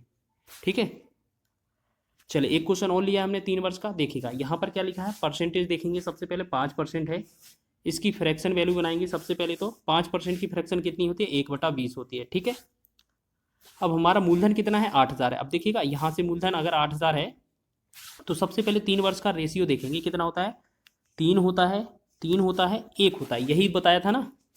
तो हम सबसे पहले क्या करेंगे, जो 8000 दिया है, 8000 पर हम क्या करेंगे, 1/20 निकालेंगे। ठीक, 1 0 से 1 0 कट जाएगा, 2 एकम 2, 2 चौके 8, यानी कि ये कितना आ जाएगा, 400। तो इस वाले के नीचे लिखेंगे 400। 400 का भी कितना करना है, 1/20। दूसरी बार में क्या करेंगे, जो 400 आया था उसका भी 1/20 करेंगे। तो 1 0 से 1 0, 2 से काटेंगे, ये 20 आ जाएगा, यानी कि यहाँ पर लिखेंगे 20। फिर यहाँ पर करेंगे, जो आपका 20 आया है, 20 का भी 1/20 करें, तो अब 20 से 20 कट जाएगा, ये कितना बनेगा, 1। तो 1 यहाँ लिखेंगे। ठीक है, इस तरीके से अब हमें गुणा करना है। तो 40, देखो ये पहला वाले का तो ज़रूरत ही नहीं है, क्योंकि ये तो हमारा SI साधारण ब्याज को दर्शाता है। ठीक है, अब हमसे पूछा जाए, अगर इन तीनों दोनों का गुणा करें, 20 और 3 का 20 3 60 हो जाएगा, प्लस 1 का 1 में गुणा करेंगे, 1 हो जाएगा। हम दोनों का बात करें तो ये कितना बनेगा, 61। 61 जो आता है वो क्या होता है, CI/SI का अंतर। ठीक है, और यही हमसे क्वेश्चन में पूछा गया था। ठीक है, तो इसका आंसर होगा ऑप्शन नंबर ए। तो आशा है आपको ये मेथड भी समझ में आ रहा होगा। ये क्यों बताया जा रहा है, क्योंकि आपके लिए जो चौथा वर्ष है ना, इसी तरीके से आने वाला है। ठीक है, अब देखेंगे चौथे वर्ष का। देखिएगा इस तरीके से, इसी पैटर्न पर आधारित होगा। 1000 रुपये की राशि पर 10% की दर से 4 वर्ष में प्राप्त चक्रवृद्धि ब्याज और साधारण ब्याज का अंतर ज्ञात कीजिए। देखिएगा सबसे पहला काम है हमारा, जो रेट दिया है उसका फ्रैक्शन ज्ञात करना। 10% की जो फ्रैक्शन होती है वो 10% की फ्रैक्शन 1/10 होती है। ठीक है, अब आप यहाँ देखिएगा, जो आपका 4 वर्ष का साधारण ब्याज का जो अनुपात होता है वो क्या होता है, 4 6 4 1। ठीक है, अब हमें क्या करना है, सबसे पहले हमने देखा मूलधन कितना है, 1000। तो 1000 पर अगर हम करेंगे 1/10, तो हमारा 1 0 हट जाएगा, यानी कि बनेगा कितना, 100 हम यहाँ लिखेंगे। ठीक है, फिर जो हमारा 100 आया, उसके बाद हम दोबारा से इस पर 1/10 निकालेंगे, तो 1 0 फिर हट जाएगा, ये कितना बनेगा, 10। तो दूसरी जगह 10 आ जाएगा। फिर इसका 1/10 करेंगे तो 1 आएगा, फिर इसका 1/10 करेंगे तो ये 0.1 आएगा। देखो यही होता है ना। अब आप अच्छे से परसेंटेज निकाल रहे होंगे। अब देखिएगा, पहला जो चीज़ दर्शाएगा वो हमारा साधारण ब्याज को दर्शाएगा। ये तो हमें चाहिए नहीं, CI/SI का अंतर चाहिए। तो हम 6 और 10 का गुणा करेंगे, 6 10 60 हो जाएगा, प्लस 4 एकम 4 हो जाएगा, प्लस 1 का गुणा 0.1 में करेंगे तो इसे क्या बोलेंगे, 0.1। जब हम इन सबको जोड़ेंगे तो देखिएगा 60 और 4 64 तो हो गया है, 64 वाला विकल्प यही है। लेकिन हम अगर पूरा जोड़ेंगे तो ये कितना होगा, 64.1। तो ये आपका कौन सा, ऑप्शन नंबर ए इसका राइट है। ठीक है, इसी तरीके से आपने 2 वर्ष 3 वर्ष 4 वर्ष सभी तरीके का क्वेश्चन कर सकते हैं। ठीक है, ठीक है ना, समझ में आया। लेकिन अब आपको एक ट्रिक और बताते हैं जो आपका 3 वर्ष के लिए पूछा जा सकता है। कंफ्यूज मत होना, बस बार बार अपनी ट्रिकों को लिख लेना है। ठीक है, जैसे ये हमारा क्वेश्चन था पिछला, ठीक है, इससे पहले वाला क्वेश्चन, अगर आपसे 3 वर्ष का CI और SI के बीच डिफरेंस पूछा जाए तो आप इसको एक अलग तरीके से भी हल कर सकते हैं। आपको करना क्या है, जो 5% है, 5% की जो फ्रैक्शन बनेगी, पहले तो आपको उसको याद रखना है। फ्रैक्शन क्या आएगी, देखो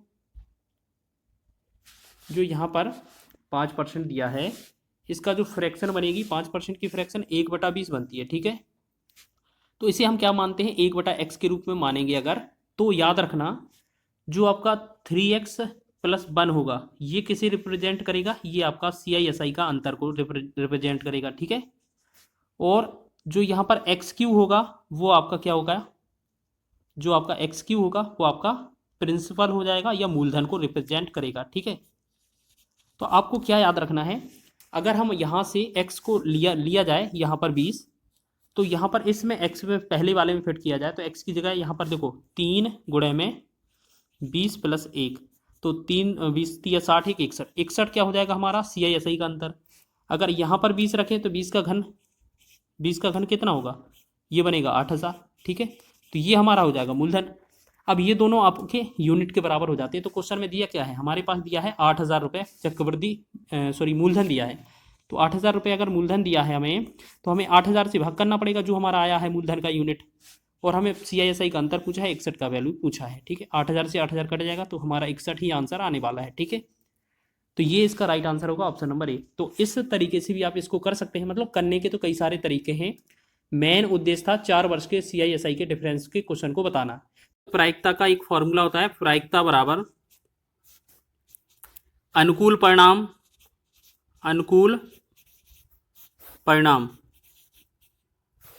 परिणाम बटा में कुल संभव परिणाम, ठीक है, बटा में कुल संभव परिणाम। तो आपको याद रखना है, यहां पर हम बात करेंगे तो प्रायिकता को हम पीई लिखेंगे, ठीक है। अनुकूल परिणाम को हम एन ई से डिनोट करेंगे, ठीक है, आपको याद रख लेना है। और संभव परिणाम को हम एन एस प्रतिदर्श समष्टि या हम बोलेंगे एन एस से डिनोट करेंगे। तो आपको यहाँ पर बता दें, देखो यहाँ पर क्या है, जब एक सिक्के को एक बार उछाला जाता है, ठीक है, तो चित्र आने की संभावना क्या है। देखिएगा, सबसे पहले एक पासा फेंका जाएगा तो यहाँ पर एन एस क्या बनेगा, एन एस का मतलब है कुल संभव परिणाम क्या बन सकते हैं, प्रतिदर्श समष्टि क्या बन सकती है। तो आपको पता है, एक बार अगर आप सिक्का फेंकेंगे या तो आपका हेड आएगा या टेल आएगा, यानी कि संभावनाएं कितनी है, 2 हो सकती हैं कुल संभावनाएं। लेकिन आपसे पूछा है एन ई, मतलब एन ई का मतलब होगा अनुकूल परिणाम। क्वेश्चन में क्या पूछा है, चित्र। तो आप एक बात बताइए, अगर एक सिक्के को फेंका जाएगा तो चित्र तो एक बार ही आएगा, ठीक है, क्योंकि दूसरी बार तो पट आएगा। तो हमसे पूछा है चित्र आने की संभावना क्या होगी। तो इसमें जो प्रायिकता पीई निकालेंगे उसका जो मान होगा एन ई अपॉन में एन एस, एन ई बटा में एन एस कर देंगे, ठीक है। एन ई का मतलब कितना है, 1 चित्र आने की संभावना, और टोटल कितना है हमारा 2 से भाग करेंगे तो 1/2 जो होगा इसका राइट आंसर हो जाएगा, ठीक है। ऑप्शन नंबर 20 का सही हो जाएगा। और एक चीज याद रखना, आप पूरी प्रायिकता का आंसर जो है, प्रायिकता में कोई भी आंसर है वो या तो 1 होता है या 1 से कम होता है, ठीक है, कभी भी 1 से ज्यादा आंसर नहीं हो सकता है, ठीक है, याद रखिएगा। तो ये 2 तो वैसे नहीं आना था, ठीक है। तो यहां पर जो आंसर आएगा वो क्या आ जाएगा हमारा 1/2 इसका राइट आंसर हो जाएगा। अब एक बात बताइए, आपको जो एन एस निकाला जाता है एन एस, तो आपको एन एस कैसे निकाला जाता है। देखिएगा, आपको ये चेक कर लेना है, एक सिक्का लिखा है, सिक्का में या तो हेड आता है या टेल आता है, मतलब चित्र आता है या पट। तो 2 संभावनाएं, तो 2 की पावर एन के रूप में लिखा जाता है इसकी प्रतिदर्श समष्टि, ठीक है। अगर मान लेंगे ये हमारा सिक्का एक बार उछाला गया है तो हम इसमें 2 की पावर 1 लिखेंगे, मतलब प्रतिदर्श समष्टि 2 हो जाएगी। अगर हम बात करेंगे एन एस, अगर हमसे पूछा जाए 2 की पावर 2 का, मान लेते हैं इस एन की जगह हम कितना 2 रख दें, 2 की पावर 2 रख दें, यहाँ पर 2 की पावर कितना 2 रख दें। इसका मतलब है जो सिक्का है, 2 सिक्के एक साथ फेंके गए हैं या एक सिक्का 2 बार उछाला गया है, तो 2 की पावर 4 यहाँ प्रतिदर्श समष्टि 4 बनेगा, ठीक है। या अगर हम बोले कि 3 लिखा जाए, अगर हम 3 बार बोलेंगे, एक सिक्के को 3 बार उछाला जाता है या 3 सिक्के एक बार उछाले जाते हैं, तो इनकी जो प्रतिदर्श समष्टि या कुल संभव परिणाम होंगे वो कैसे निकलेंगे, 2 की पावर 3 कर देंगे, तो ये 2 दूना 4 दूना 8 बनेगा, ठीक है। इस तरीके से ध्यान रखेंगे। अगर मान लेते हैं कभी कभार पांसे पर आ जाए, तो पांसे में आपको पता है 1 से 6 तक होते हैं, तो वो क्या होता है 6 की पावर n के रूप में एन एस निकाला जाता है। अगर एक पासा है तो 6 की पावर 1, मतलब 1 से 6 तक ही अंक आएंगे। अगर 6 की पावर n की जगह अगर हम 6 की पावर 2 रख दें, इसका मतलब है 2 पासे फेंके जाएं, तो ये प्रतिदर्श समष्टि 36 बनेगी। और इसी तरीके से अगर 3 पासे एक साथ फेंके जाएं तो 216 बनेगा, ठीक है। एक बार और 6 का गुणा हो जाएगा इस तरीके से।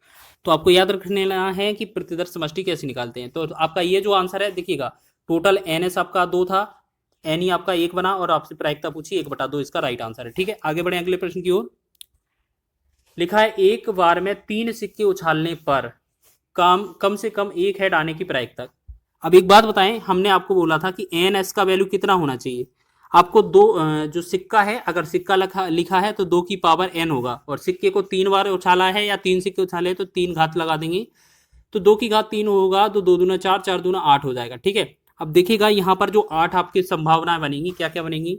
एक तो आपका तीनों हेड बन जाएगा, एक तो आपका तीनों ही टेल बन जाएगा, ठीक है, तीनों ही हेड और तीनों ही टेल बन जाएंगे। एक आपका पहली पर टेल, दूसरे पर हेड, तीसरे पर टेल बन जाएगा। फिर आपका ये हो जाएगा, फिर आपका एक टेल, एक आपका टेल और एक आपका एच बन जाएगा, ये हो जाएगा 4। फिर एक आपका हेड, पहला हेड, दूसरा हेड और तीसरा टेल बन जाए, ये 5 हो जाएंगे संभावनाएं, ठीक है। फिर हो सकता है पहला हेड, दूसरा टेल, पहला हेड आ जाए, ये आपका 6 संभावनाएं हो गई, ठीक है। फिर आपका हो सकता है पहले पर टेल आए, दोनों पर हेड आ जाए, तो ये 7 हो जाएगी। या हो सकता है पहले पर हेड आए, दूसरे पर टेल और तीसरे पर टेल, यानी कि ये संभावनाएं कितनी 8 बनती हैं। तो ये हमने सीधा ही लिख लिया, एन का जो एन एस आएगा कुल संभव परिणाम वो 8 आ जाएंगे, ठीक है। अब हमें याद रखना है एन ई कितना आएगा। एन ई का मतलब होता है जितना हमें क्वेश्चन में पूछा गया है, पूछा है कम से कम एक हेड आने की प्रायिकता। तो एक बात बताइए, एक चित्र किस किस में है कम से कम, देखिएगा एक इसमें भी है, इसमें है, इसमें है एक हेड, इसमें है, इसमें है, इसमें मतलब यानी कि ये कितनी 7 संख्याएं ऐसी हैं जिनमें कम से कम एक चित्र जरूर है, ठीक है ना। तो यहाँ एन ई का मान क्या हो जाएगा 7। प्रायिकता यहां पर निकालेंगे तो पी बराबर होता है एन ई अपॉन में N S, N E upon में एन एस। तो हम क्या करेंगे, एन ई का वैल्यू 7 हो जाएगा और एन एस मतलब टोटल का वैल्यू 8 हो जाएगा, तो ये 7/8 होगा, ऑप्शन नंबर डी इसका राइट हो जाएगा, ठीक है। सभी को समझ में आया है ये क्वेश्चन। चलिए, और आपको इस तरीके से ये 8 है ना, 3 500 के लिख कर रख लेना है क्योंकि ये बहुत पूछे जाते हैं एग्जाम में। चलिए अगला क्वेश्चन देखें, अगला क्वेश्चन देखेंगे, ताश के पत्तों की गड्डी में इक्का निकालने की प्रायिकता हो सकती है। देखिएगा, आप बात करें ताश की गड्डी की, तो ताश की गड्डी में टोटल जो पत्ते होते हैं मान लेते हैं एन एस, जो टोटल एन एस होते हैं आपको पता है 52 होते हैं, ठीक है। आपको याद रखना है जो ताश की गड्डी होती है उसमें टोटल पत्ते जो होते हैं 52 होते हैं, ठीक है।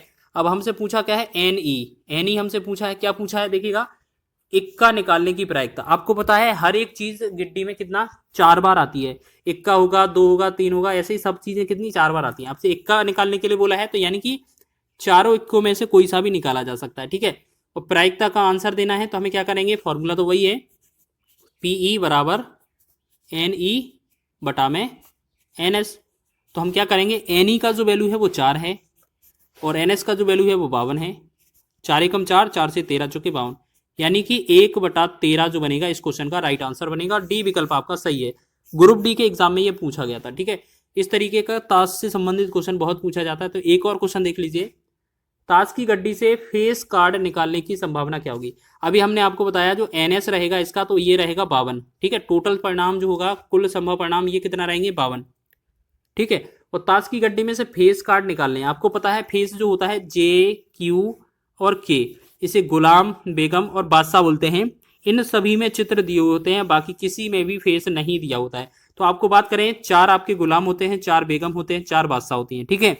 अगर आपसे एन ई पूछा जाए, एन ई आपका कितना बनेगा, आपका तीनों का पूछा है 4 8 4 12, यानी कि तीनों का ये एन ई बनेगा 12। आपसे पी मतलब प्रायिकता प्रोबेबिलिटी पूछी है तो N E upon N S हो जाएगा, ठीक है। एन ई अपॉन में एन एस, यानी कि अनुकूल परिणाम कितने हैं हमारे ऊपर 12 और टोटल संभव परिणाम 52। इसे काटेंगे 4 तिया 12 और 4 से 13 चौके 52, यानी कि ये बनेगा 3/13। 3/13 जो होगा इसका राइट आंसर हो जाएगा, जो कि आपका सी ऑप्शन में दिया हुआ है, ठीक है। इस तरीके से क्वेश्चन पूछा जा सकता है, ग्रुप डी में ये बना था क्वेश्चन, ठीक है। सभी को समझ में आ गया है। चलिए आगे बढ़े अगले प्रश्न की ओर, देखेंगे 5वां प्रश्न देखें जल्दी से। लिखा है किसी पासे के 2 बार फेंके जाने पर आने वाले अंकों का योग 10 होने की प्रायिकता ज्ञात कीजिए। देखिएगा अब हमें एन एस कैसे निकलेगा, एन एस हमने आपको बताया था एन एस कैसे निकलेगा। पासे को फेंकने पर आपके कितने अंक आते हैं, 6 अंक आते हैं, 1 से लेकर 6 तक, और उसको 2 बार फेंका है, इसकी मतलब है 2 घात कर देना है, तो ये कितना 36 बन जाएगा ना। हमने शुरुआत में ही बताया था एन एस कैसे निकाला जाता है, 36 हो गया। एन ई बात करेंगे तो एन ई क्वेश्चन में क्या बोला है, दोनों पासों पर क्या आ जाए, अंकों का योग 10 हो। तो हमने देखा पहले पासे पर अगर आप बात करें 6 आ जाए, दूसरे पासे पर 4 आ जाए, तब भी आपका 10 हो जाता है। एक संभावना तो ये है। दूसरी संभावना क्या है कि पहले पर अगर आपका 4 आ जाए, दूसरे पर हो सकता है 6 आ जाए, तो भी आपका 10 हो जाएगा।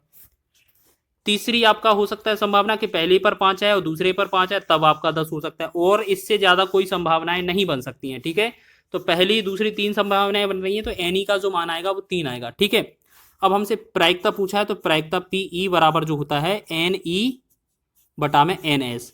अब एन ई का जो मान है मतलब कितना है हमारा 3, 3 बटा में एन एस का मान 12, सॉरी एन एस का मान 36, 3 एकम 3, 3 से 12 तिया 36, यानी कि ये बनेगा आपका 1/12, 1/12 राइट आंसर हो जाएगा। ऑप्शन नंबर सी इसका सही विकल्प हो जाएगा। ठीक है, सभी को समझ में आ गया है। ये आपका आरपीएफ एसआई में पूछा गया प्रश्न है।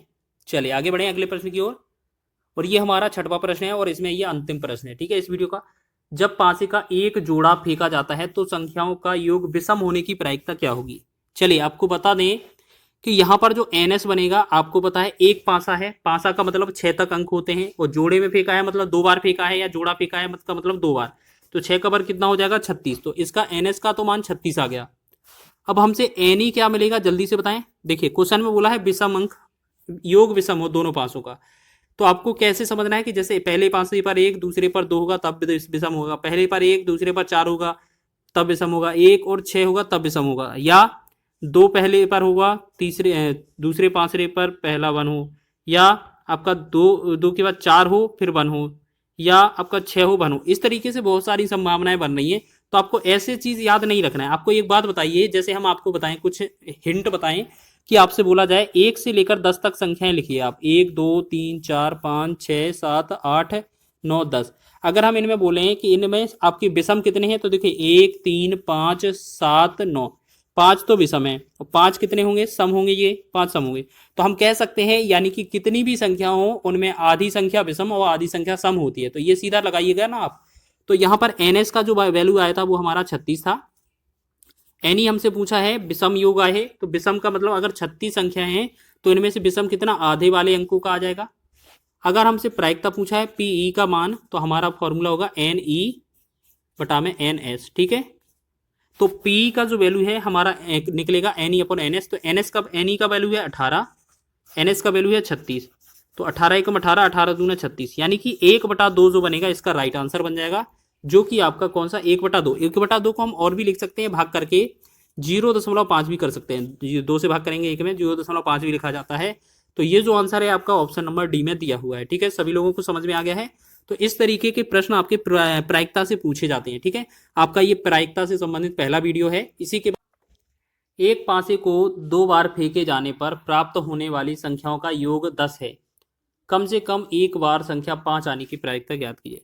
तो हम बात करेंगे, अब ये क्या है बोला गया है संख्याओं का योग, अगर 2 पासे फेंके जाएं तो हमारी संख्याओं का योग कौन कौन सा 10 हो सकता है। देखिएगा एन एस हम बात करेंगे, एन एस तो हमने देखा यहाँ पर 4 और 6 मिलकर 10 होता है, 6 और 4 मिलकर 10 होता है। इसके बाद हम बात करें 5, 5 मिलकर 10 होता है। तो हम कह सकते हैं जो एन एस है हमारा कितना 1 2 3 आ जाएगा। अब हमें एन ई चाहिए, एन ई का मतलब होता है अनुकूल परिणाम। क्या पूछा है, कम से कम एक बार 5 आया हो। तो सिर्फ एक ही संख्या ऐसी है, ये वाला एक ही जोड़ा ऐसा है जिसमें केवल एक बार 5 आया है, तो इसका मतलब एन ई कितना है 1 है।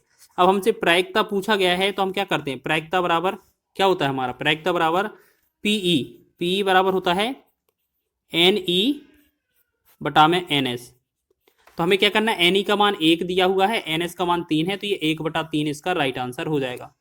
तो 1/3 ऑप्शन नंबर डी इसका राइट हो जाएगा। ठीक है, सभी लोग ध्यान देंगे।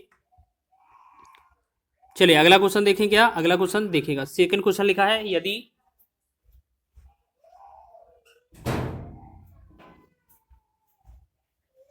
चलिए सेकंड क्वेश्चन देखेंगे, यदि अंग्रेजी वर्णमाला के एक अक्षर को यादृच्छिक रूप से चुना जाता है तो इस प्रकार चुने गए अक्षर के स्वर होने की प्रायिकता ज्ञात कीजिए। तो सबसे पहले हमें पता होना चाहिए आपको कि एन एस क्या होता है, कुल संभव परिणाम। आपको पता है पूरी वर्णमाला में अक्षर कितने होते हैं, 26 होते हैं, बिल्कुल सही है। अब बोला गया है कि एन ई क्या हो जाएगा, एन ई कितना हो जाएगा, बोला गया है क्या चुना जाए, एक प्रकार चुने गए अक्षर के स्वर होने की संभावना क्या है, स्वर होने की प्रायिकता क्या है। तो आपको बता दें स्वर आपका ए, देखिए स्वर आपका ए ई आई ओ यू, ये 5 संख्या में से कोई भी हो सकता है, यानी कि इन 5 में से कोई भी निकल सकता है। तो एन ई का मान 5 हो जाएगा। अब हमसे प्रायिकता पूछा है, प्रायिकता का जो वैल्यू होगा पी ई बराबर क्या हो जाएगा हमारा एन ई बटा में N S.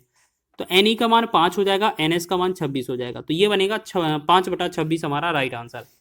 Option number A का राइट आंसर हो जाएगा, ऑप्शन नंबर ए। ठीक है, चलिए सभी बच्चे ध्यान देंगे अगले क्वेश्चन की ओर। एक बॉक्स में 6 सफ़ेद, 2 काली और 3 लाल गेंदें हैं। यादृच्छिक रूप से एक गेंद निकाली जाती है। इस गेंद के सफ़ेद ना होने की प्रायिकता ज्ञात कीजिए। देखिएगा, सबसे इस क्वेश्चन को बनाने के दो तरीके हैं। सबसे पहले क्या करेंगे, हमें इनका NS निकाल लेना है। NS, अब ये क्या है, टोटल कितना होगा, 6 2 8 3 11, मतलब 6 + 2 + 3 कितना हो जाएगा, ये हमारा 11। अब NE क्या पूछा है हमसे, पहले तो ये हमारा प्रायिकता निकलना चाहिए। तो जैसे हम बात करेंगे, पहले हमारा ये कितना है, 11 है, ठीक है। अब हम क्या करते हैं, एक गेंद निकाली जाती है, इस गेंद के सफ़ेद ना होने की प्रायिकता। तो पहले सफ़ेद गेंद की प्रायिकता निकाल लेते हैं, यानी कि NE जो करेंगे, इसमें ये क्या है, सफ़ेद गेंद की प्रायिकता निकालेंगे। तो अब ये बताइए, सफ़ेद गेंदें कितनी है, 6 हैं, तो 6 तो यहाँ पर लिखा जाएगा। प्रायिकता लिखेंगे, आपका P सफ़ेद गेंद की निकालने की प्रायिकता क्या हो जाएगी, 6 ऊपर रहेगा और बटा में ये टोटल 11 हो जाएगा। तो ये तो आना, ये आंसर आता अगर, तो ये 6/11 होता सफ़ेद गेंद निकालने की प्रायिकता। लेकिन आपसे पूछा है सफ़ेद गेंद ना होने की प्रायिकता, तो हमें क्या करना है, इसी क्वेश्चन को क्या करना है, 1 में ऐसे माइनस कर देना है, 6/11, ठीक है। तो हमने देखा है ये कितना, 11 एकम 11 में से 6 चला जाएगा, 5/11 हो जाएगा। 5/11 इसका राइट आंसर हो जाएगा, ऑप्शन नंबर ए, ठीक है। एक तो तरीका ये है, ठीक है। चलिए, इतना समझ में आ गया। अब एक चीज़ और कर सकते हैं, क्या कर सकते हैं, यहाँ पर भी देखिएगा, आप कई सारे तरीकों से कर सकते हैं। देखो, इतना आ गया, P = 6/11 है, आपको ये देख लेना है। ये तो है सफ़ेद गेंद की निकालने की प्रायिकता, यानी कि 11 में से 6 बार कितना सफ़ेद निकलेगा। अगर सफ़ेद ना होने की प्रायिकता, तो आपको देखना है 11 में से ये 6 घटाएंगे, कितना बनेगा, 5। 5/11 ये इसका आंसर हो जाएगा, तब भी आंसर आ गया, ठीक है। लेकिन एक आपको और तरीका बताते हैं, आपको कैसे करना है, ये समझ लेना है कि आपका जो NS है वो तो हो जाएगा टोटल कितनी संख्या है, 11। आपका NE मतलब ये हो जाएगा सफ़ेद गेंद ना निकालने की प्रायिकता। अगर आप इसमें से सफ़ेद हटा दें तो क्या आपका 2 और 3 5 बच जाती हैं, काली और लाल, तो 5 ही हो जाएगा। अब अगर ना निकालने की प्रायिकता पूछा जाएगा तो यही तो होगा, 5/11। तो इसका आंसर है ऑप्शन नंबर ए, ठीक है। चलिए आगे बढ़े अगले प्रश्न की ओर। चलिए अगला प्रश्न देखेंगे। चलिए अगला क्वेश्चन है, बेहतरीन क्वेश्चन है, देखिएगा। एक बैग में 30 गेंदें रखी हैं, जिन पर 1 2 3 से लेकर ...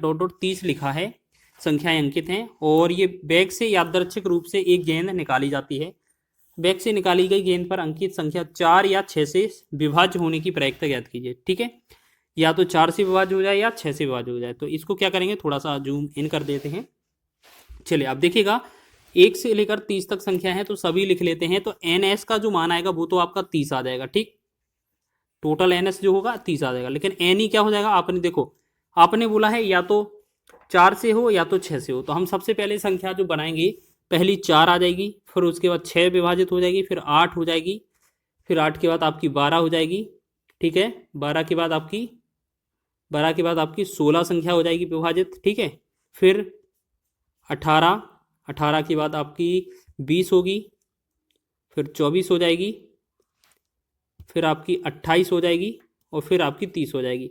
यानी कि NE का मान है, देखिएगा, ये हमारी 4 और 6 से विभाजित संख्या है सभी। तो कितनी संख्या हो रही है, 5 यहाँ पर है, 5 यहाँ पर, टोटल 10। अब हमसे प्रायिकता पूछा है, तो NE बटा में NS होता है ना, NE बटा में NS, तो ये कितना, 10 बटा में कितना होगा, 30। 1 0 से 1 0 कैंसिल होगा, 1/3 इसका राइट आंसर हो जाएगा। तो जो कि आपका ऑप्शन नंबर 3 में डी में दिया हुआ है, ऑप्शन नंबर डी इसका राइट हो जाएगा, ठीक है। सभी लोग ध्यान देंगे, ऑप्शन नंबर डी इसका राइट हो जाएगा। आगे बढ़े अगले प्रश्न की ओर। चलिए अगले प्रश्न की ओर बढ़ते हैं, 11वें प्रश्न की ओर। लिखा है क्वेश्चन, एक बैग में 20 गेंदें रखी हैं, जिन पर 1 2 3 ... कितना, 1 से 20 तक लिखा हुआ है, संख्याएं अंकित हैं। बैग से यादृच्छिक रूप से एक गेंद निकाली जाती है। बैग से निकाली गई गेंद पर अंकित संख्या के 3 या 5 से विभाज्य होने की प्रायिकता ज्ञात कीजिए। तो देखिएगा, एक बात बताएं, अगर आपसे NS बोला जाएगा तो NS तो आपका 1 से लेकर 20 तक है, तो 20 ही संख्या हो जाएंगी। अभी NE जो निकाला था इस तरीके से, अब आपको 3 और 5 से विभाज्य चाहिए, तो पहली संख्या जो होगी वो 3 हो जाएगी, फिर आपकी 5 हो जाएगी, फिर 6 हो जाएगी, फिर आपकी 6 के बाद 9 हो जाएगी, उसके बाद आपकी 9 के बाद जैसे आपका 10 भी हो जाता है विभाजित, 10 के बाद 12 हो जाएगा, 15 हो जाएगा, ठीक है, 18 हो जाएगा, और उसके बाद ये हमारी 20 भी हो जाएगी, ठीक है, उसके बाद 20 भी हो जाएगी, ठीक है। तो हम देखेंगे ये NE का मान कितना है, NE का जो मान है वो कितना आया, देखिए 4 3 7 8 9, 9 संख्या है तो 9 आ गया। अब हमसे प्रायिकता पूछा है, तो प्रायिकता क्या होता है, NE बटा NS। तो NE का मान 9 है, 9 ऊपर आ जाएगा, NS का मान 20 है, 20 नीचे आएगा, ठीक है। तो 9/20 जो होगा हमारा राइट आंसर हो जाएगा, ठीक है। तो ये हमारा कौन सा 9/20 इसका राइट आंसर होगा, जो कि आपका ऑप्शन नंबर बी में दिया है। तो इसी तरीके से आपको प्रायिकता की क्वेश्चन हल करना। नेक्स्ट इसमें हमारा पहला क्वेश्चन है, त्रिभुज एबीसी में कोण ए अनुपाती कोण बी अनुपाती कोण सी, इनका जो तीनों का अनुपात है वो कितना दिया है, 2:3:5 है।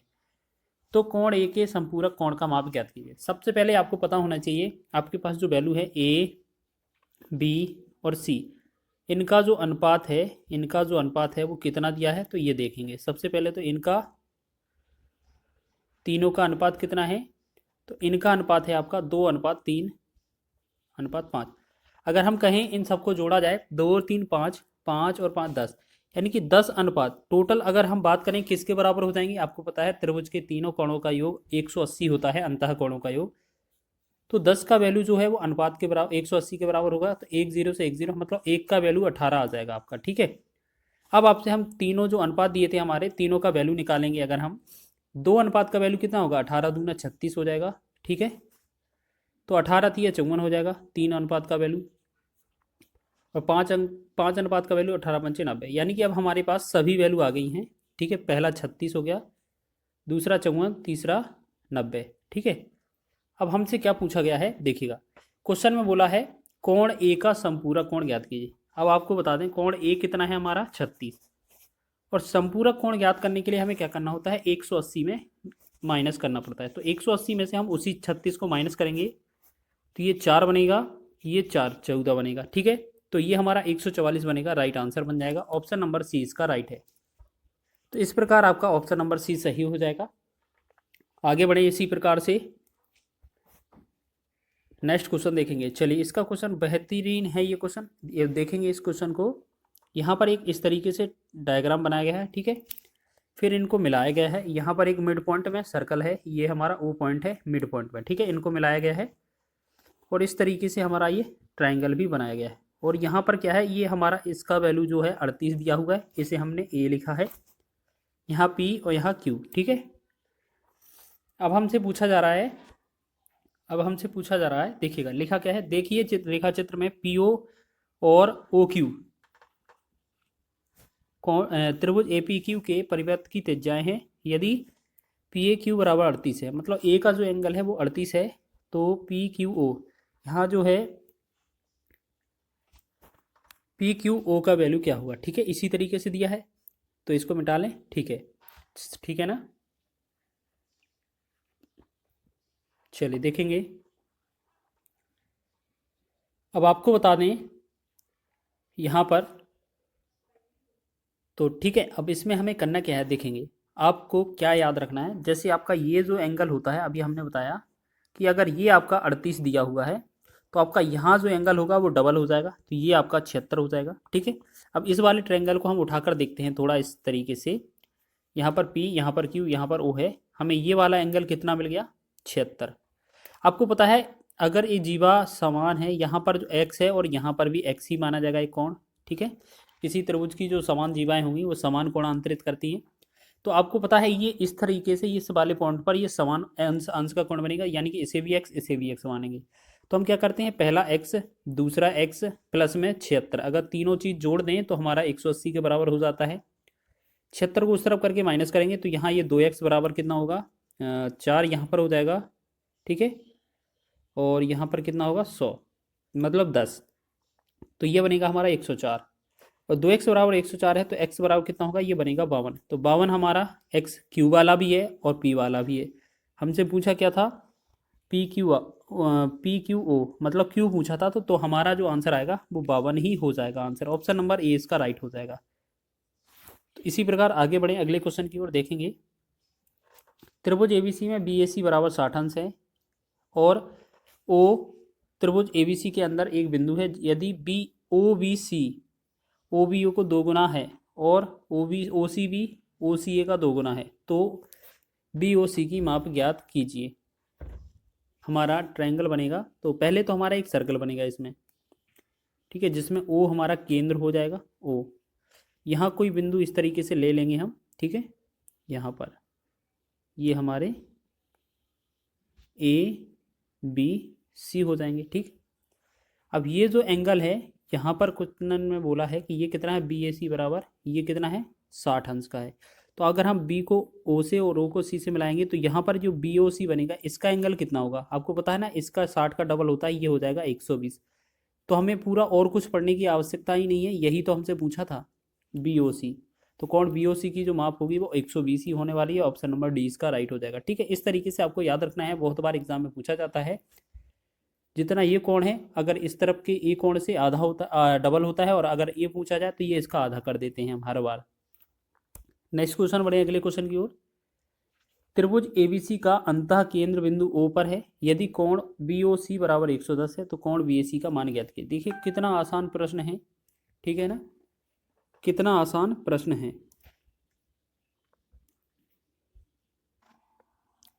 अब इसको कैसे करेंगे, देखो बस इसमें क्या है, हमारा वृत्त नहीं दिया है, परिकेंद्र नहीं दिया है, तो हम क्या करेंगे, इस तरीके से हमारा त्रिभुज हो जाएगा, ये ए हो जाएगा, बी सी, इसमें कहीं बीच में ओ है, यहाँ पर ये क्या है, ओ मान लेते हैं। ठीक है, अब आपको क्वेश्चन में बोला है बी ओ सी यहाँ पर 110 है और इस कोण का एंगल हमसे पूछा है ए का। तो इनका जो रिलेशन होता है, अगर ये वृत्त के अंदर होती है तो ये तो सीधा आधा हो जाता है, लेकिन आधा तो होना नहीं है क्योंकि ये वृत्त के अंदर दिया नहीं है। तो इसका जो रिलेशन होता है, तो कोण बी ओ सी बराबर होता है जो आपका 90 प्लस में रहेगा और कोण ए बटा में 2 करना पड़ेगा हमें। तो हम क्या करेंगे, बी ओ सी की वैल्यू 110 है, यहाँ पर 90 प्लस में कोण ए बटा में 2।